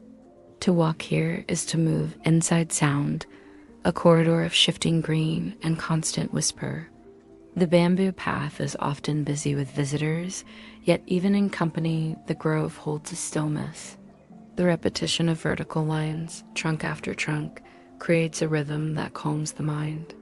The canopy above softens light, removing glare, leaving only diffuse glow. The path itself is narrow, bordered by bamboo fences, guiding movement forward in a steady pace. Each step repeats, each view resembles the last, creating a sense of infinite continuation. Emerging from the bamboo, one returns to the river. The Kitsura flows broad and calm, its waters reflecting hills and sky. Boats move slowly across its surface, some rowed by hand, others carrying visitors in quiet drift.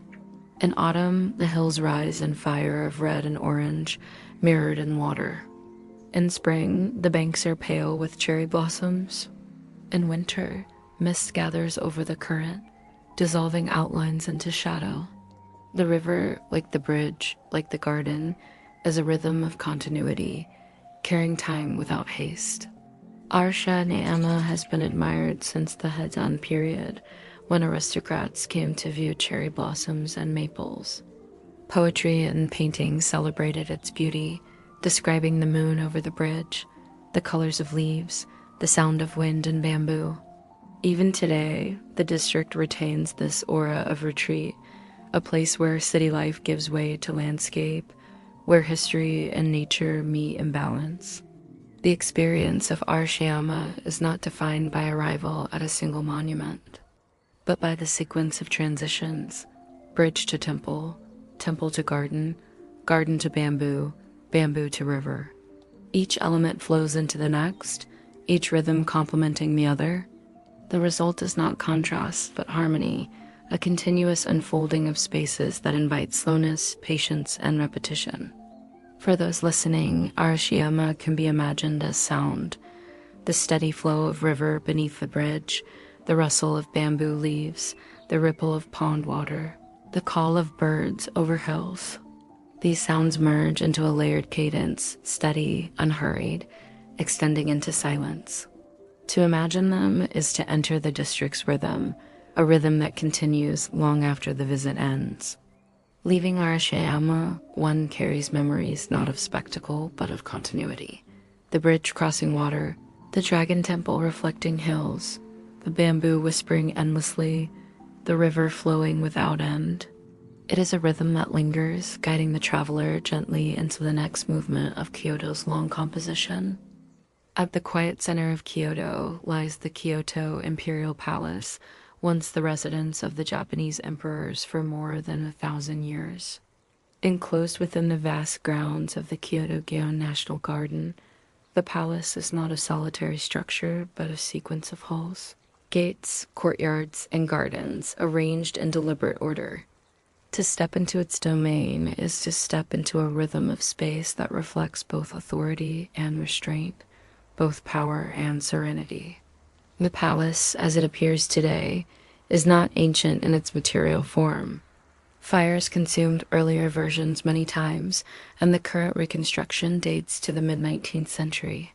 Yet what is preserved is not only wood and tile, but the arrangement itself, the plan that has persisted across centuries. The palace represents continuity not through unbroken substance, but through repetition of design, rebuilt patiently each time in accordance with tradition. Approaching the grounds, one first encounters the expanse of the Gion, a park-like enclosure stretching over 60 hectares. Gravel paths extend straight and wide, lined with groves of pine, cherry, and plum. The space is unusually open for Kyoto, where narrow streets and enclosed alleys predominate. Here, the horizon broadens, the rhythm of movement slows. The soundscape softens into the crunch of footsteps on gravel and the rustle of trees. Even before entering the palace itself, one has already entered its atmosphere, spacious, measured, calm. The palace complex is arranged along a central axis, with a series of gates marking transitions inward. Each gate is imposing yet restrained, wooden beams and tiled roofs framing openings into courtyards. Passing through them, the visitor encounters sequences of space, from outer courts to inner courts, from ceremonial halls to residential quarters. Each courtyard is defined by raked gravel, each hall by straight lines of timber and painted panels, each transition by a change in scale, a narrowing of passage, a broadening of view. The rhythm is one of procession, steady, deliberate, unfolding slowly toward the innermost space. The Shishinden, or Hall for State Ceremonies, is the central structure, where enthronements and other formal rituals took place. Its raised wooden platform, wide eaves, and vermilion pillars convey dignity without excess. Inside, the chrysanthemum throne stood as the symbolic seat of imperial authority. Yet the hall's openness, its integration with surrounding courtyards, softens its formality. Authority here is expressed not through mass or height, but through proportion and clarity, through space that is measured rather than overwhelming. Other halls reflect the palace's dual function as both ceremonial and residential. The Siryoden once served as the emperor's living quarters, more modest in scale, with sliding doors, tatami floors, and painted screens. The Atsunegaten, or private palace, housed daily life. In each, architecture merges formality with intimacy, ritual with routine, grandeur with restraint. The palace was not fortress or castle, but residence, a place of continuity, where the emperor's presence embodied the nation's identity across centuries.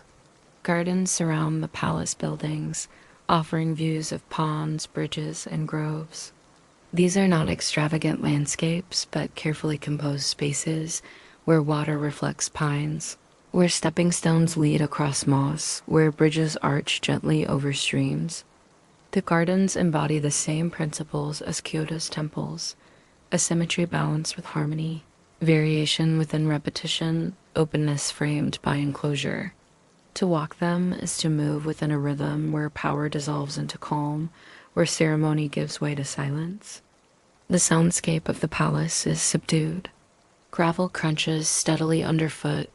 Wind moves through pine branches with a low rustle. Birds call intermittently from trees. In spring, the blossoms fall silently, carpeting the ground in pale color. In winter, snow muffles the air, leaving only the faint creak of wood and cold. These sounds, or their absence, reinforce the atmosphere of repose. Authority here is not announced loudly, but implied quietly, in the order of space and the patience of time. Historically, the palace was the site of countless rituals marking the rhythm of the imperial court. New Year's ceremonies, enthronements, seasonal festivals, each unfolded with precision, repeating year after year, generation after generation. The emperor's presence was less political power than symbolic continuity, embodying the persistence of tradition even as actual authority shifted to shoguns and military rulers. Kyoto's palace remained the heart of identity, even when political decisions were made elsewhere. After the Meiji Restoration of 1868, when the imperial family moved to Tokyo, the Kyoto Palace ceased to function as residence. Yet its preservation was ensured, its grounds maintained, its gates open to visitors. Today, the palace is no longer seat of authority but monument of memory. Yet it continues to embody the same rhythm: straight lines, wide courtyards, measured spaces, silent gardens. For the slow traveler, the experience of the imperial palace is not one of spectacle but of process. One enters through gates, walks along gravel paths, pauses before halls, sits in gardens, and moves outward again. The rhythm is steady, repetitive, deliberate. There is no rush, no climax, only continuity. Authority becomes calm, ceremony becomes silence, history becomes space to walk slowly within. The imperial palace represents Kyoto's balance between power and repose, between tradition and impermanence. Fires destroyed its buildings, yet each time they were rebuilt. Authority moved to Tokyo, yet the palace remains. Time changes, yet the rhythm persists. To visit is to sense this persistence, not as monument of power, but as space of continuity, where centuries of ritual have dissolved into stillness. As one leaves the palace grounds, the gravel paths stretch outward again. The groves of pine and cherry soften the edges, and the city resumes beyond the walls. Yet the memory of broad courtyards, vermilion gates, and silent gardens remains, carried gently into the next stage of Kyoto's journey, where the daily rhythms of markets will unfold in quiet contrast. If the imperial palace represents the solemnity of ritual and the abstraction of authority, Nishiki Market represents the intimacy of daily life. Known as the Kitchen of Kyoto, this narrow arcade stretches for about 400 meters through the heart of the city, lined with more than 100 shops and stalls. Yet to imagine Nishiki as simply a market is to underestimate its depth. It is a place where centuries of culinary tradition converge, where foods are displayed not for spectacle but for continuity, where the rhythm of eating becomes the rhythm of culture itself. The origins of Nishiki date back to the early 17th century, when fishmongers began selling freshwater fish from the nearby streams and rivers. Over time, the market expanded, incorporating vegetables, pickles, sweets, and tea, until it became the central artery of Kyoto's food culture. Even now, many of the stalls are family-run, passed down across generations, their knowledge preserved as carefully as the flavors themselves. To walk through Nishiki is to walk through history in edible form, each shop a fragment of memory sustained through repetition.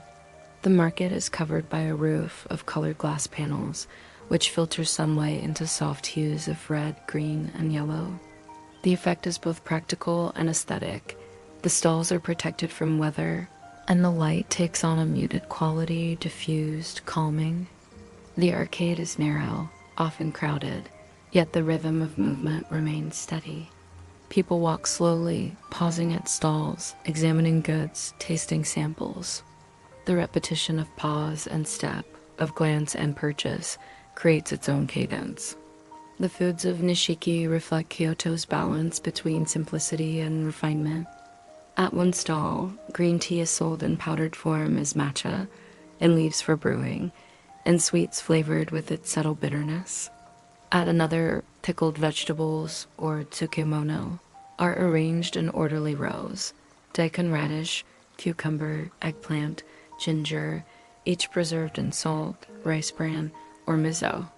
Their colors are muted yet vivid, their textures firm, their flavors both sharp and delicate. Each represents not mere sustenance but tradition, methods refined over centuries, carried out slowly, patiently. Further along, shops sell yuba, the delicate skin formed on the surface of gently heated soy milk. Its texture is soft yet resilient, its flavor subtle, its preparation requiring attention and care. Other stalls display tofu in blocks and soups in fried forms, each variation embodying Kyoto's long association with Buddhist vegetarian cuisine. For monks, tofu was nourishment aligned with discipline. For the city, it became part of daily rhythm, a food of restraint and refinement. Sweet shops offer wagashi, traditional confections shaped to reflect the seasons. In spring, sweets colored pink suggest cherry blossoms. In summer, cool, translucent jellies evoke water. In autumn, red and gold shapes mirror maple leaves. In winter, white confections resemble snow. Each sweet is small, precise, designed not only for taste but for appearance, to harmonize with tea ceremonies and seasonal rituals. To taste one is to participate in rhythm, the cycle of seasons translated into form and flavor. The market also carries seafood, from freshwater eels to dried fish, from octopus skewered with quail eggs to small sardines used in soups. Each product is displayed carefully, often with samples offered to passers-by. Vendors call softly, inviting without insistence, their presence part of the rhythm of exchange. The atmosphere is not chaotic but steady, a hum of voices, footsteps, and clattering utensils, absorbed by the narrow walls and softened by repetition. For the visitor, Nishiki is an education in Kyoto's culinary identity. The foods are not extravagant but deliberate, emphasizing balance, subtlety, and seasonality. The preparation of pickles, the shaping of sweets, the brewing of tea, each requires patience, each embodies restraint. To walk here is to learn not through words, but through senses, through the scent of roasted tea, the sight of vegetables arranged in rows, the texture of tofu, the taste of sweetness dissolving slowly. The sounds of the market are distinct yet subdued. Knives striking cutting boards in measured rhythm, water boiling in pots, the soft call of vendors repeating phrases, the shuffle of sandals and shoes on stone floors. Together, they form a background hum, never harsh, always steady, a cadence of daily life. Nishiki is also a place of ritual. To select tea leaves, to choose sweets, to taste pickles is not random but seasonal. Each purchase aligns with time. Certain vegetables appear only in spring, certain sweets only in autumn. The market is a calendar, its stalls changing subtly as months pass. To visit repeatedly is to notice this rhythm, to feel the cycle of seasons not abstractly but tangibly through food itself. For those listening, Nishiki can be imagined as layers of sensation, the muted light filtered through glass, the scent of pickles and roasted tea, the steady crunch of footsteps, the soft rhythm of voices. It is not spectacle but accumulation, not noise but hum, not chaos but pattern. To imagine oneself moving slowly along its narrow path is to enter into this pattern, to let thought align with repetition, to let restlessness dissolve into the steadiness of daily rhythm. Leaving the market, the senses remain marked, the aftertaste of tea, the memory of sweets, the scent of miso, the sight of lanterns hanging above stalls.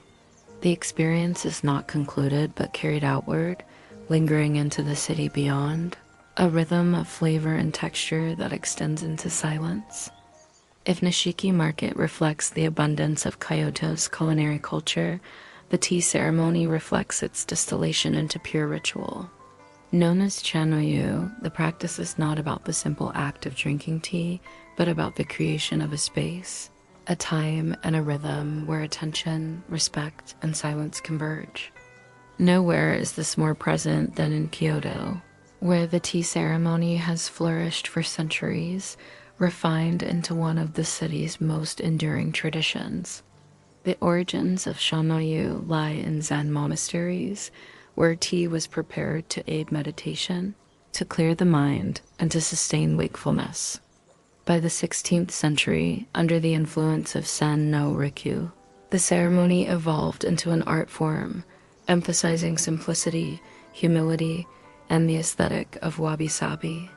In Kyoto, the tradition found fertile ground, nourished by temples, by gardens, and by the quiet sensibility of the city itself. The setting of a tea ceremony is as important as the act itself. The tea room, or chishitsu, is typically small, often no larger than 4.5 tatami mats. Its walls are plain, its decorations minimal, perhaps a single scroll with calligraphy, perhaps a flower placed in a simple vase. Light is dim, filtered through paper screens. The entrance is low, requiring one to bow in order to enter, symbolizing humility and equality among all participants. In this space, hierarchy is suspended, and the rhythm of the ceremony takes precedence over all else. The path to the tea room, known as the Rōji, is itself a ritual. Stones form a narrow walkway through a garden, often with moss, bamboo fences, and a stone basin for washing hands. The movement along this path slows the pace of the visitor, preparing the mind for what follows. Each step becomes deliberate, each pause intentional, each breath aligned with the rhythm of approach. By the time one enters the tea room, the transition from the everyday world to the world of the ceremony has already begun. Inside, the host performs a sequence of actions that have been repeated for centuries.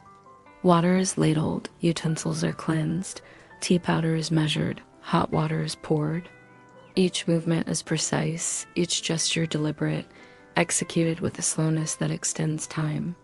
The guest watches, not as audience, but as participant, for the ceremony is not performance, but communion.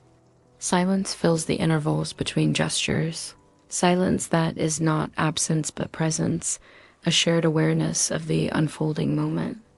The tea itself is matcha, powdered green tea whisked into hot water with a bamboo whisk, producing a frothy surface. Its flavor is strong, slightly bitter, its texture smooth, its warmth immediate, yet the taste is not the essence. It is the culmination of the ritual, the final stage of a sequence that has already carried meaning. The bowl in which it is served is chosen with care, its imperfections valued, its texture meant to be felt as much as seen. The guest turns the bowl before drinking, acknowledging its form, respecting its orientation. Each sip is deliberate, slow, quiet. The philosophy of Chōnayu is summarized in 4 principles: harmony, wa, respect, kai, purity, sei, and tranquility, yaku.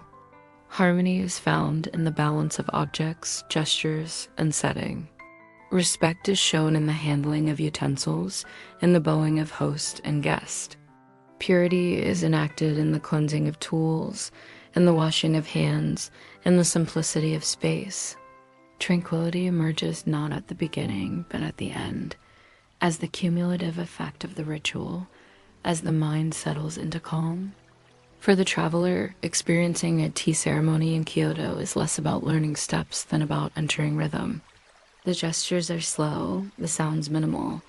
Water ladled, whisk striking bowl, cloth folding softly, steam rising silently. The atmosphere is immersive, each sense engaged yet subdued. Vision focuses on plain textures, hearing attends to faint sounds. Touch notices the warmth of the bowl. Taste registers bitterness that lingers. Smell detects the faint fragrance of tea and tatami. Together, they create not stimulation but stillness. Kyoto holds many places where tea ceremony can be experienced. Temples, gardens, traditional tea houses. Each setting adds nuance. In a temple, the ceremony aligns with centuries of meditation. In a garden, the path of approach extends the ritual. In a tea house, intimacy is emphasized, the small room becoming a world in itself. Yet in all, the rhythm is the same. Deliberate gestures, quiet intervals, shared awareness. The soundscape of the ceremony is perhaps its most striking feature. Unlike markets, unlike streets, the tea room contains no constant hum. Instead, there are isolated sounds, water pouring into bowl, whisk moving rapidly, bamboo scoop touching ceramic, kettle boiling softly. Each sound is clear, distinct, then dissolves into silence. The silence that follows is not empty but full, a resonance that lingers like the fading of a bough. The tea ceremony embodies Kyoto's broader aesthetic of restraint. Just as temples balance openness and enclosure, just as gardens balance nature and abstraction, so the tea ceremony balances formality and intimacy, gesture and pause, presence and absence. To participate is to learn not through instruction, but through repetition. To understand not by explanation, but by experience. For those listening, the ceremony can be imagined as cadence. A host lifting a bowl, water ladled slowly, powder measured with bamboo scoop, whisk striking surface, steam rising, silence extending, a guest bowing, a sip taken, a bowl turned. Each action a note, each silence an interval, forming a composition that unfolds without haste. The ceremony concludes as quietly as it began. Utensils are cleaned, water poured away, objects returned to place. Guests bow, step out into the garden path, walk again along the stones, return gradually to the world beyond. Yet the rhythm of the ceremony lingers, its slowness carried in breath, its silence carried in thought, its calm carried in body. The memory of tea in Kyoto is not taste, but stillness. It is the quiet of the small room, the sound of whisk and bowl, the warmth of ceramic in hand, the presence of others sharing silence. It is an experience that does not end with the final sip, but extends, dissolving slowly into the hours that follow, like the aftertaste of matcha, bitter yet calming, lingering long after the ceremony has ended. Not all of Kyoto's temples are crowded with visitors or reproduced endlessly in guidebooks. Beyond the Golden Pavilion, beyond Kiyomizu-dera, beyond the Philosopher's Path, there exist temples that embody a quieter presence. Their fame is less, yet their rhythm is no less profound. To wander into them is to discover corners where silence deepens, where moss spreads without interruption, where bells ring to smaller audiences but with equal resonance. Among these, Shirinen and Nanzenji stand as examples of Kyoto's hidden calm. Shirinen rests at the foot of the Arashiyama hills, a temple once associated with the imperial family. Approaching its gates, one notices immediately the difference in atmosphere. The crowds are fewer, the space broader, the air quieter. A long stone path leads through trees to wooden halls, their surfaces darkened by time, their roofs heavy with tile. Stepping inside, the first impression is of spaciousness and simplicity. Tatami mats stretch across wide rooms. Sliding doors, decorated with paintings of landscapes and trees, open onto gardens. The interiors are empty of furniture, empty of distraction, filled only with light filtered through paper screens. The gardens of Shirinen are modest yet deeply calming. A pond lies at the center, reflecting trees and sky. Stones are arranged carefully, moss spreads at their bases, water flows slowly from bamboo spouts. In spring, azaleas bloom quietly, and autumn maples glow with muted fire. At night, the garden is sometimes illuminated, lanterns casting soft light upon water and moss, transforming the space into a dreamlike rhythm of shadow and glow. Yet even illuminated, the essence remains: stillness, balance, absence of urgency. Shiranen carries the memory of being a temporary imperial palace after fire destroyed the main one in the 14th century. Its connection to the imperial family gives it dignity, yet its atmosphere is intimate, not grand. It feels less like a monument than like a retreat, a place for reflection rather than display.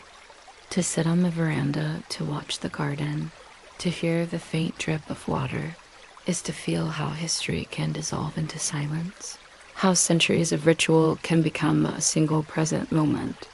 Further south, at the base of the Higashiyama Mountains, lies Nanzen-ji, one of the most important Zen temples in Kyoto, and yet often overshadowed in visitors' imaginations by more iconic sites. Founded in the 13th century, it grew into the head temple of the Rinzai school. Its grounds expansive, its halls numerous, its atmosphere defined not by spectacle but by vastness absorbed into quiet. The approach to Nanzen-ji passes under the Sandman, a monumental wooden gate. Its pillars rise high, its beams thick, its form commanding. Yet the experience is not intimidation but stillness. The gate, like a frame, opens onto sky and trees, reminding the visitor of scale not through imposition but through perspective. From the upper level of the gate, one can see Kyoto spread below, the city grid extending into distance, the mountains rising beyond. The view is expansive, yet framed, a balance between openness and order.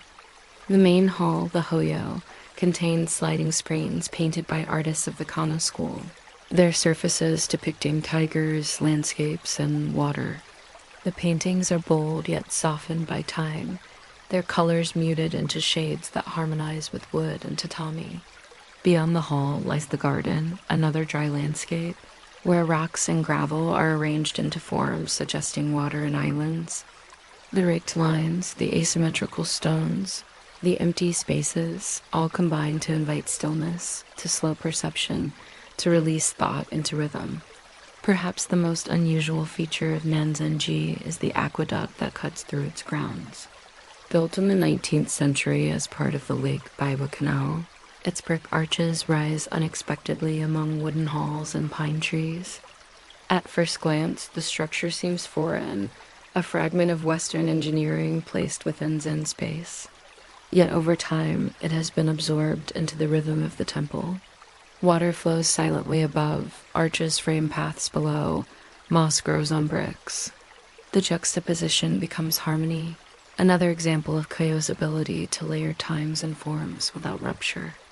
Walking through Nanzen-ji's grounds, one finds smaller sub-temples, each with its own garden, its own cadence.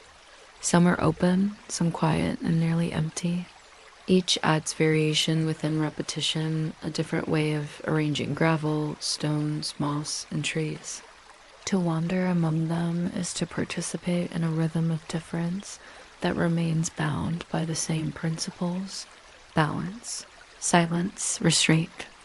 The soundscape at Nanzen-ji is expansive. Wind moves through groves of pine with steady whisper. Birds call from branches high above.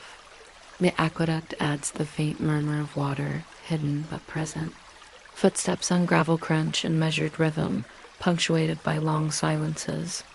Occasionally, a bell sounds, its vibration extending slowly, absorbed by air and trees. These sounds merge into background, steady, unhurried, sustaining stillness.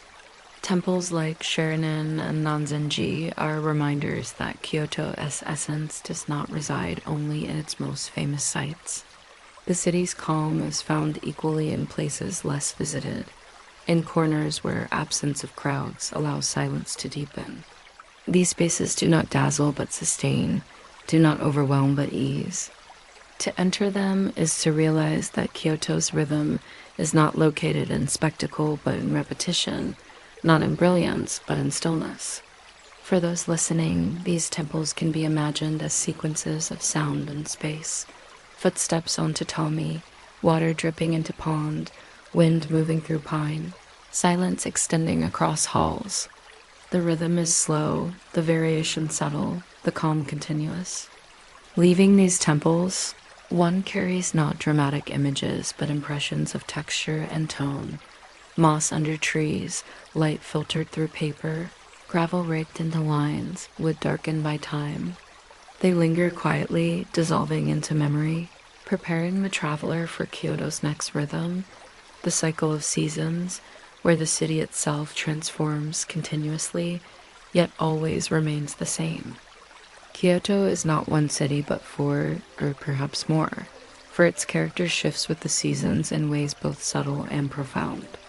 To remain in Kyoto through an entire year is to see its temples, gardens, and streets dressed in four distinct garments, each carrying its own rhythm, each altering the pace of life, each offering its own form of stillness. In spring, the city is defined by cherry blossoms. For a few weeks, trees throughout Kyoto burst into bloom, covering streets, hillsides, and riversides in pale pink. The Philosopher's Path becomes a tunnel of blossoms, petals drifting into the canal like fragments of snow. At Maruyama Park, great weeping cherry trees extend their branches downward, forming cascades of flowers that glow in lantern light at night. At Kiyomizu-dera, the wooden stage overlooks a hillside covered in blossoms, a panorama of fleeting beauty. Yet the blossoms last only briefly, perhaps a week in full bloom before wind and rain scatter them. This impermanence is part of their meaning. To walk beneath falling petals is to experience mono nowhere, the awareness of transience, the quiet acceptance of passing. The city seems suspended in a dream, and then, almost without notice, it is gone. Summer arrives with density and sound. Humidity thickens the air, and the call of cicadas fills the atmosphere with a constant, high-pitched rhythm. Trees are heavy with green, rivers flow fuller, and the evenings carry the scent of moss and earth.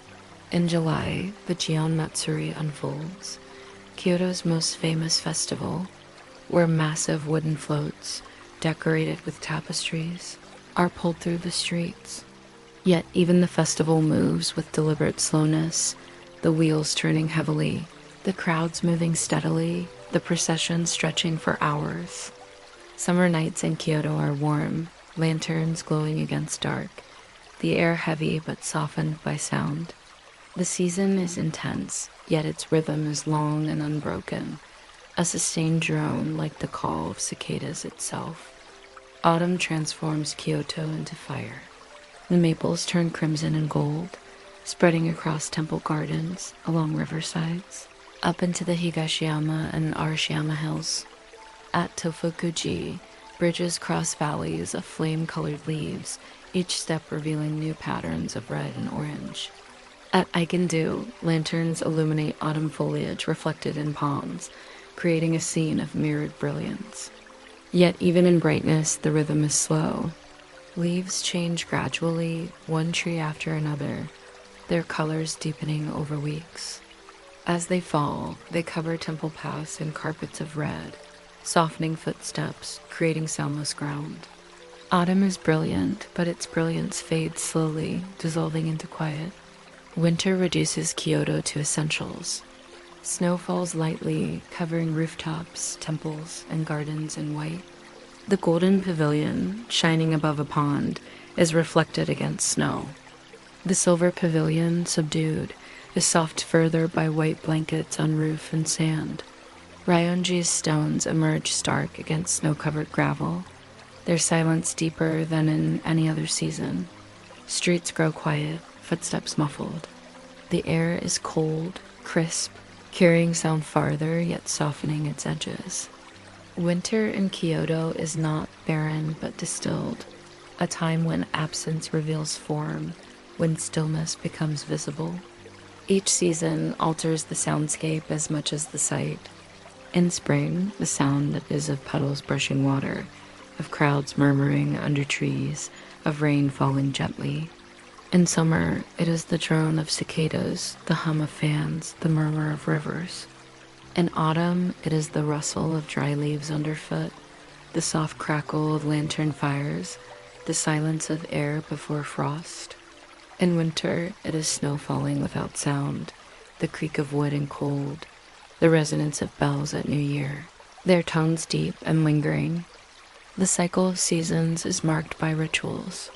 In spring, hanami, the viewing of blossoms, gathers people in parks with food and drink beneath trees.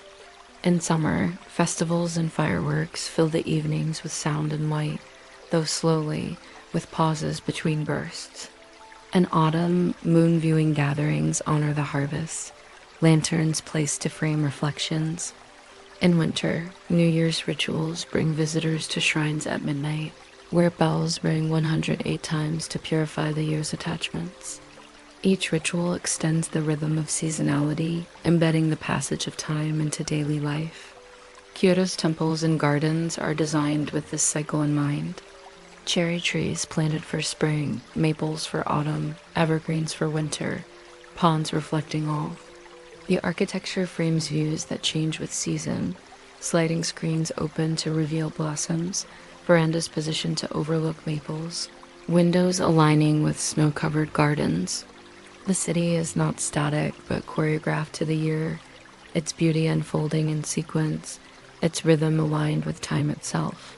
For the traveler, to experience even one season is to glimpse part of Kyoto's rhythm.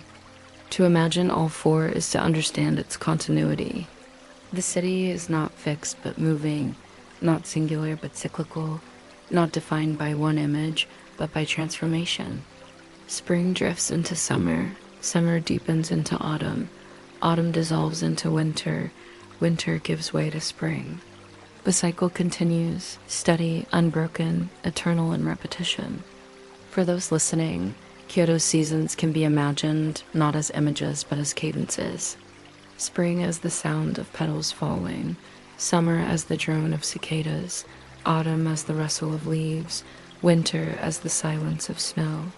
Each sound extends into the next, each season dissolves into the next, forming an endless rhythm. To rest within this rhythm is to rest within time itself, to feel the passage of months not as loss but as continuity. Leaving Kyoto in any season, the memory lingers not of one moment but of the cycle itself. Blossoms falling, cicadas calling, leaves burning, snow settling. The rhythm continues and the city remains, waiting in silence for the next turn, the next repetition, the next unfolding of time. Among the many treasures of Kyoto, few express its philosophy of space and silence as clearly as its imperial villas. Unlike the palace, which embodied authority, or the temples, which embodied ritual, the villas embodied retreat, spaces where emperors and princes withdrew from formality to immerse themselves in landscape, poetry, and the rhythm of seasons. Of these, Katsura Imperial Villa and Shogakuin Imperial Villa stand as the most refined, each a composition of architecture and garden, of structure and emptiness, of nature shaped yet allowed to remain itself. Katsura Imperial Villa, constructed in the 17th century for Prince Toshihito and later expanded by his son Toshitada, is often described as the purest expression of Japanese garden design. Its grounds are not vast in size, yet they unfold in such deliberate sequence that time seems to expand within them. The garden is arranged around a central pond, with tea houses, pavilions, and paths placed carefully to frame shifting views. Movement through the villa is never direct, but always meandering, guiding the visitor to pause, to turn, to discover new perspectives. The buildings at Katsura are modest, wooden structures with sliding doors and tatami floors, their surfaces plain, their decoration minimal. Their beauty lies not in ornament but in proportion, in the way rooms open onto verandas, verandas onto gardens, gardens onto sky. Light filters softly through paper screens, shadows shift with the time of day, emptiness is framed as presence.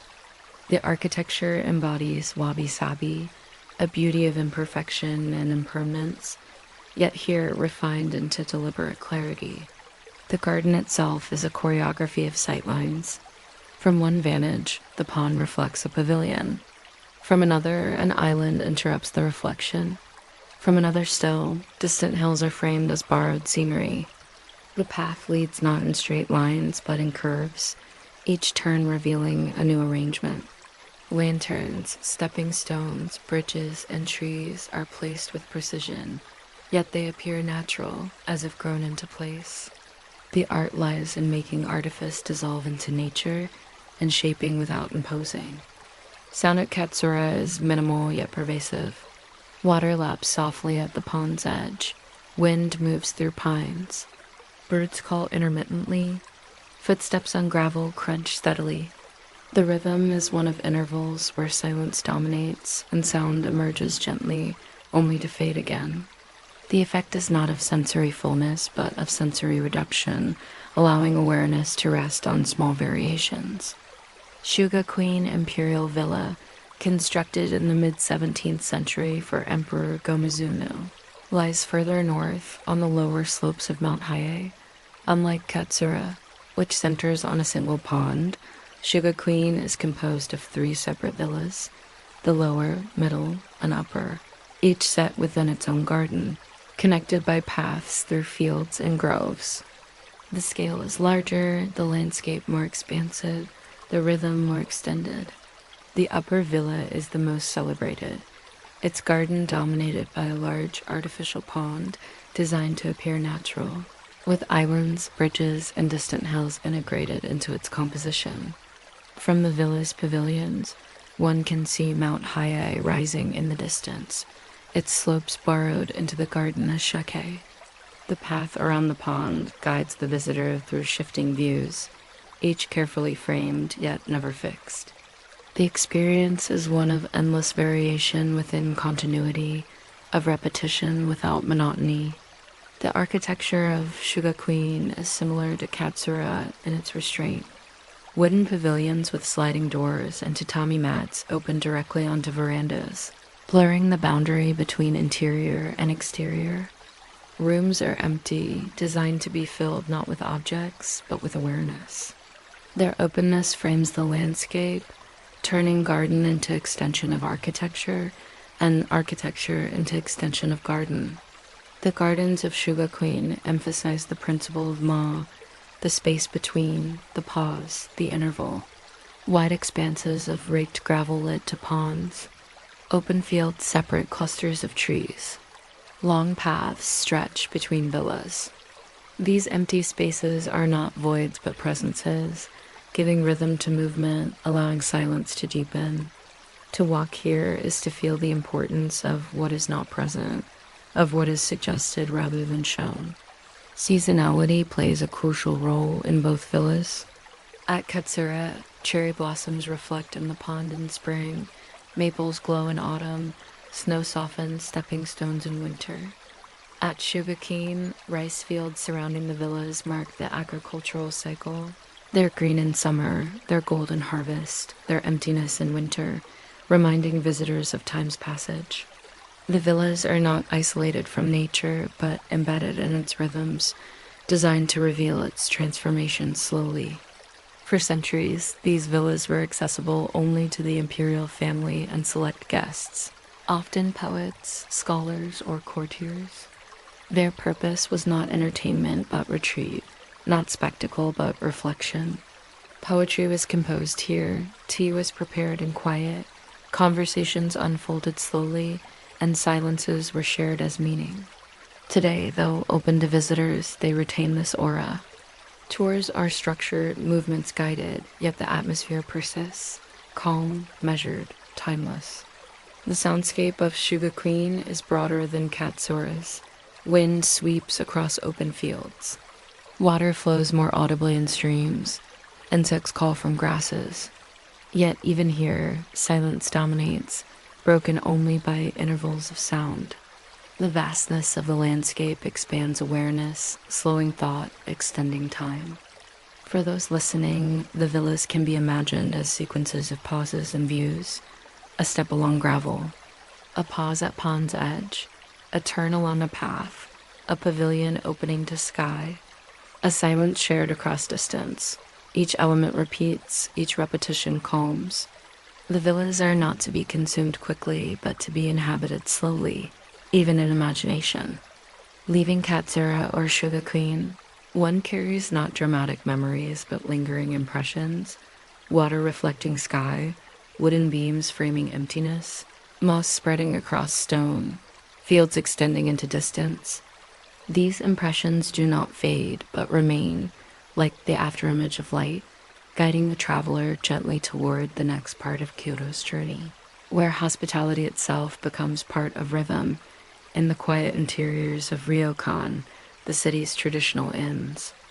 If temples and gardens represent Kyoto's public spaces of contemplation, the ryokan represents its private spaces of repose.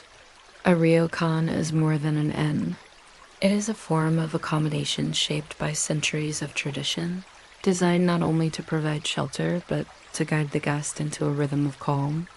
In Kyoto, where history and stillness permeate daily life, the ryokan becomes an extension of the city's essence, offering hospitality as ritual, architecture as frame for silence, and daily routine as cadence.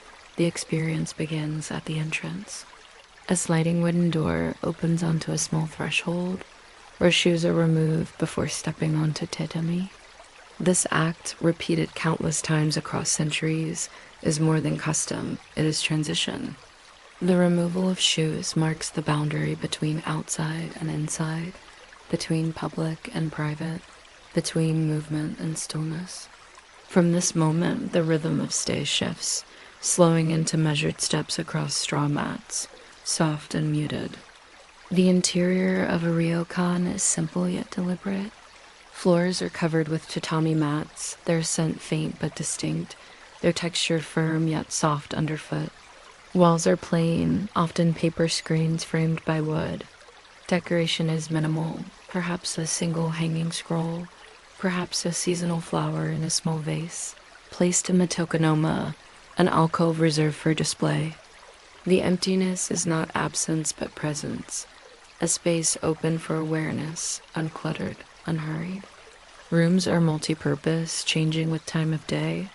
In the evening, futons are laid out upon the tatami, soft bedding that can be folded and stored in the morning. This transformation is part of the rhythm. Sleeping space becomes living space, night becomes day, emptiness becomes fullness, then emptiness again. The futon itself is modest yet comfortable, aligning with the principle of wabi-sabi, simplicity, impermanence, humility. To lie upon it, close to the floor, is to feel continuity with the architecture, to rest within the room as part of its rhythm. Meals are central to the ryokan experience.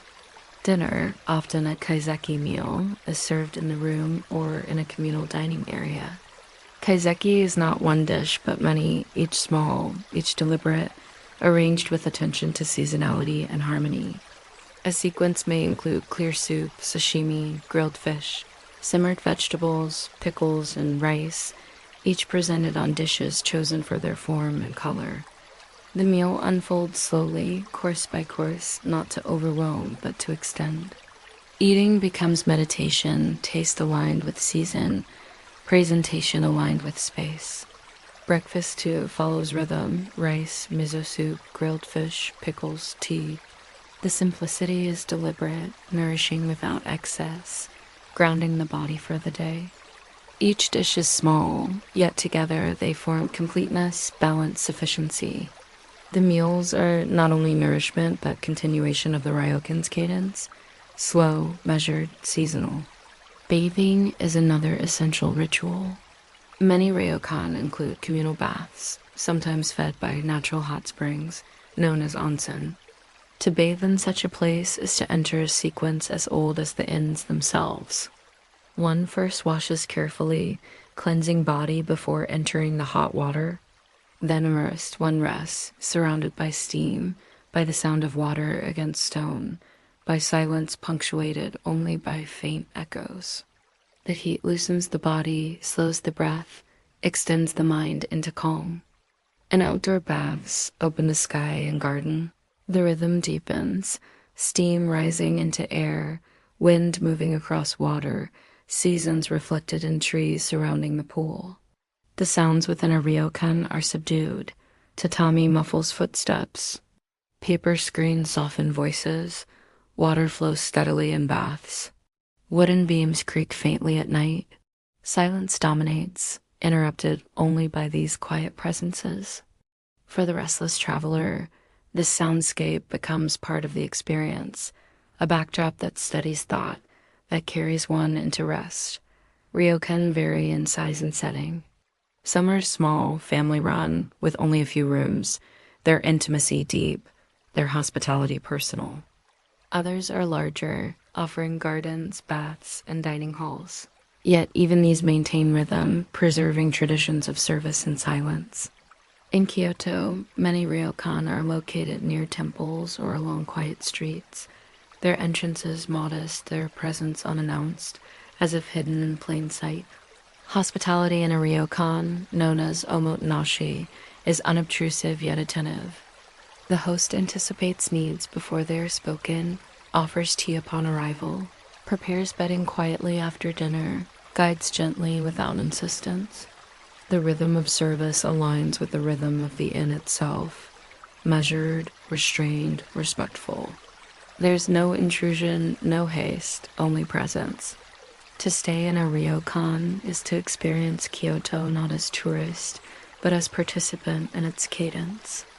The architecture frames emptiness, the meals frame seasonality, the baths frame silence, the futon frames rest. Each element repeats daily, each repetition calms. The experience is not spectacle but continuity, not excitement but repose. For those listening, the ryokan can be imagined as a series of sensations. The feel of tatami underfoot, the scent of straw and wood, the taste of warm tea upon arrival, the sound of sliding doors, the warmth of futon at night, the silence of garden beyond paper screens. Together, they form a rhythm of hospitality that is less event than environment, less action than atmosphere. Leaving a ryokan, one carries not dramatic memories but lingering impressions, the softness of tatami, the slowness of meals, the warmth of baths, the quiet of night.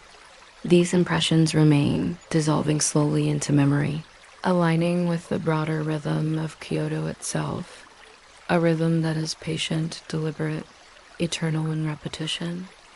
When daylight fades in Kyoto, the city does not disappear into darkness, but transforms into another rhythm, slower, quieter, more distilled. Night in Kyoto is not spectacle but suggestion, not brightness but glow. Lanterns, paper, and wood illuminate entrances with soft light. Street lamps cast narrow circles upon stone. The city withdraws into shadows, leaving sound and silence to alternate gently, carrying the traveler into calm. Walking through Gion at night, one notices the subdued glow of lanterns hanging outside tea houses. Their light does not overwhelm, but invites, a warm red or white against the dark wood of facades. The streets are narrow, their stones gleaming faintly after rain, reflecting points of light in irregular patterns. Footsteps echo softly, voices are hushed, doors slide open and close with muted sound. Occasionally, the figure of a gaiko or meiko moves quickly across the street, kimono trailing, presence fleeting, almost imagined. The district breathes with rhythm, lantern, step, voice, silence, repeated endlessly. Temples too reveal another aspect at night. Kiyomizu-dera, sometimes illuminated, appears as a wooden stage suspended in darkness, its beams glowing faintly, its view extending into a city of lights below. The golden pavilion reflects moonlight or artificial glow upon its pond, the image doubled in water, the brightness softened by surrounding trees. The silver pavilion darkens into shadow, its sand garden luminous under faint light, the conical mound glowing like captured moon. Each temple, under night, becomes less monument than apparition, less structure than presence. The philosopher's path at night is nearly silent. The canal reflects faint starlight, branches of cherry or maple silhouetted against sky. Few walk here after dusk, and the path becomes corridor of stillness, water flowing almost unseen, wind moving gently through leaves. Sound dominates, the whisper of trees, the trickle of canal, the distant bell of a temple marking hour. Night expands silence, stretching intervals, slowing thought. In Arashiyama, the Togetsukyō Bridge glows with minimal light, its wooden span crossing dark water, its reflection trembling softly. Hills rise as dark silhouettes, their trees indistinct, their presence felt more than seen. The bamboo grove, if entered after sunset, becomes corridor of shadow, trunks merging into indistinguishable verticals, sound amplified in absence of sight, the creak of bamboo in wind, the rustle of leaves, the faint steps of others. Night makes the grove abstract, an environment of sound rather than image. The imperial palace grounds at night are closed, yet the surrounding park remains. Gravel paths stretch under faint lamps, pine trees casting long shadows. The sound of footsteps on gravel is amplified and quiet, each crunch distinct, each interval extended. The vastness of the space contrasts with the emptiness of hour, creating rhythm of solitude, where one's own presence feels like part of the landscape itself. Markets close, shops darken, yet food remains part of night rhythm. Small restaurants, often hidden inside streets, open their doors, lanterns marking entrance. Inside, the clatter of dishes, the murmur of voices, the scent of broth or grilled fish fill the air. Outside, silence resumes quickly, the contrast between interior hum and exterior quiet, reinforcing the cadence of night. The city alternates between presence and absence, between sound and silence, between light and shadow. For the slow traveler, Kyoto at night is not about destinations, but about movement through intervals. A lantern glimpsed, a temple glowing faintly, a street dark and empty, a river reflecting lights, a bell tolling in distance. Each element appears, lingers briefly, then dissolves. The rhythm is not linear but cyclical, not climactic but repetitive. Night becomes an extension of day, but softened, reduced, distilled. The sounds of Kyoto at night are especially calming. Bells mark hours with deep resonance. Wind moves more audibly, unmasked by daytime noise. Water in canals and rivers is clearer, its flow steady, uninterrupted. Footsteps echo, then fade. Even silence becomes audible, pressing gently upon the ears, filling space with presence. For those listening, Kyoto's night can be imagined as cadence of faint sounds and long pauses, extending endlessly, lulling the mind toward stillness. Temples contribute to this nocturnal soundscape. Some ring bells at evening, their tones carrying across districts, lingering in air long after the strike. Others remain silent, their wooden halls absorbing sound, their gardens holding darkness. The contrast between resonance and absorption, between sound and silence, defines Kyoto's nights. In winter, snow deepens the quiet, muffling footsteps, absorbing echoes, leaving only the faint creak of branches and the occasional toll of a bell. In summer, cicadas fade into night, replaced by softer calls of insects, their rhythm steady but subdued. In autumn, cool air sharpens sound, leaves rustling with crispness. In spring, blossoms fall silently, their presence sensed more than heard. Each season shapes the night differently, yet always with calm. Kyoto's night is not empty but full of intervals. Its essence lies not in continuous brightness or sound, but in fragments. A lantern's glow, a bell's resonance, a step upon stone, a whisper of wind. For the restless, to imagine this rhythm is to imagine the mind itself slowing, thoughts lengthening, pauses deepening. Leaving Kyoto at night, one carries not dramatic visions, but impressions of glow and shadow, of sound and silence. The city dissolves into darkness, yet its rhythm persists, steady, unbroken, guiding the traveler gently toward rest. Kyoto dissolves slowly. The city of temples, gardens, streets, and seasons retreats into memory, into rhythm, into silence. What remains is not one image, not one place, but cadence.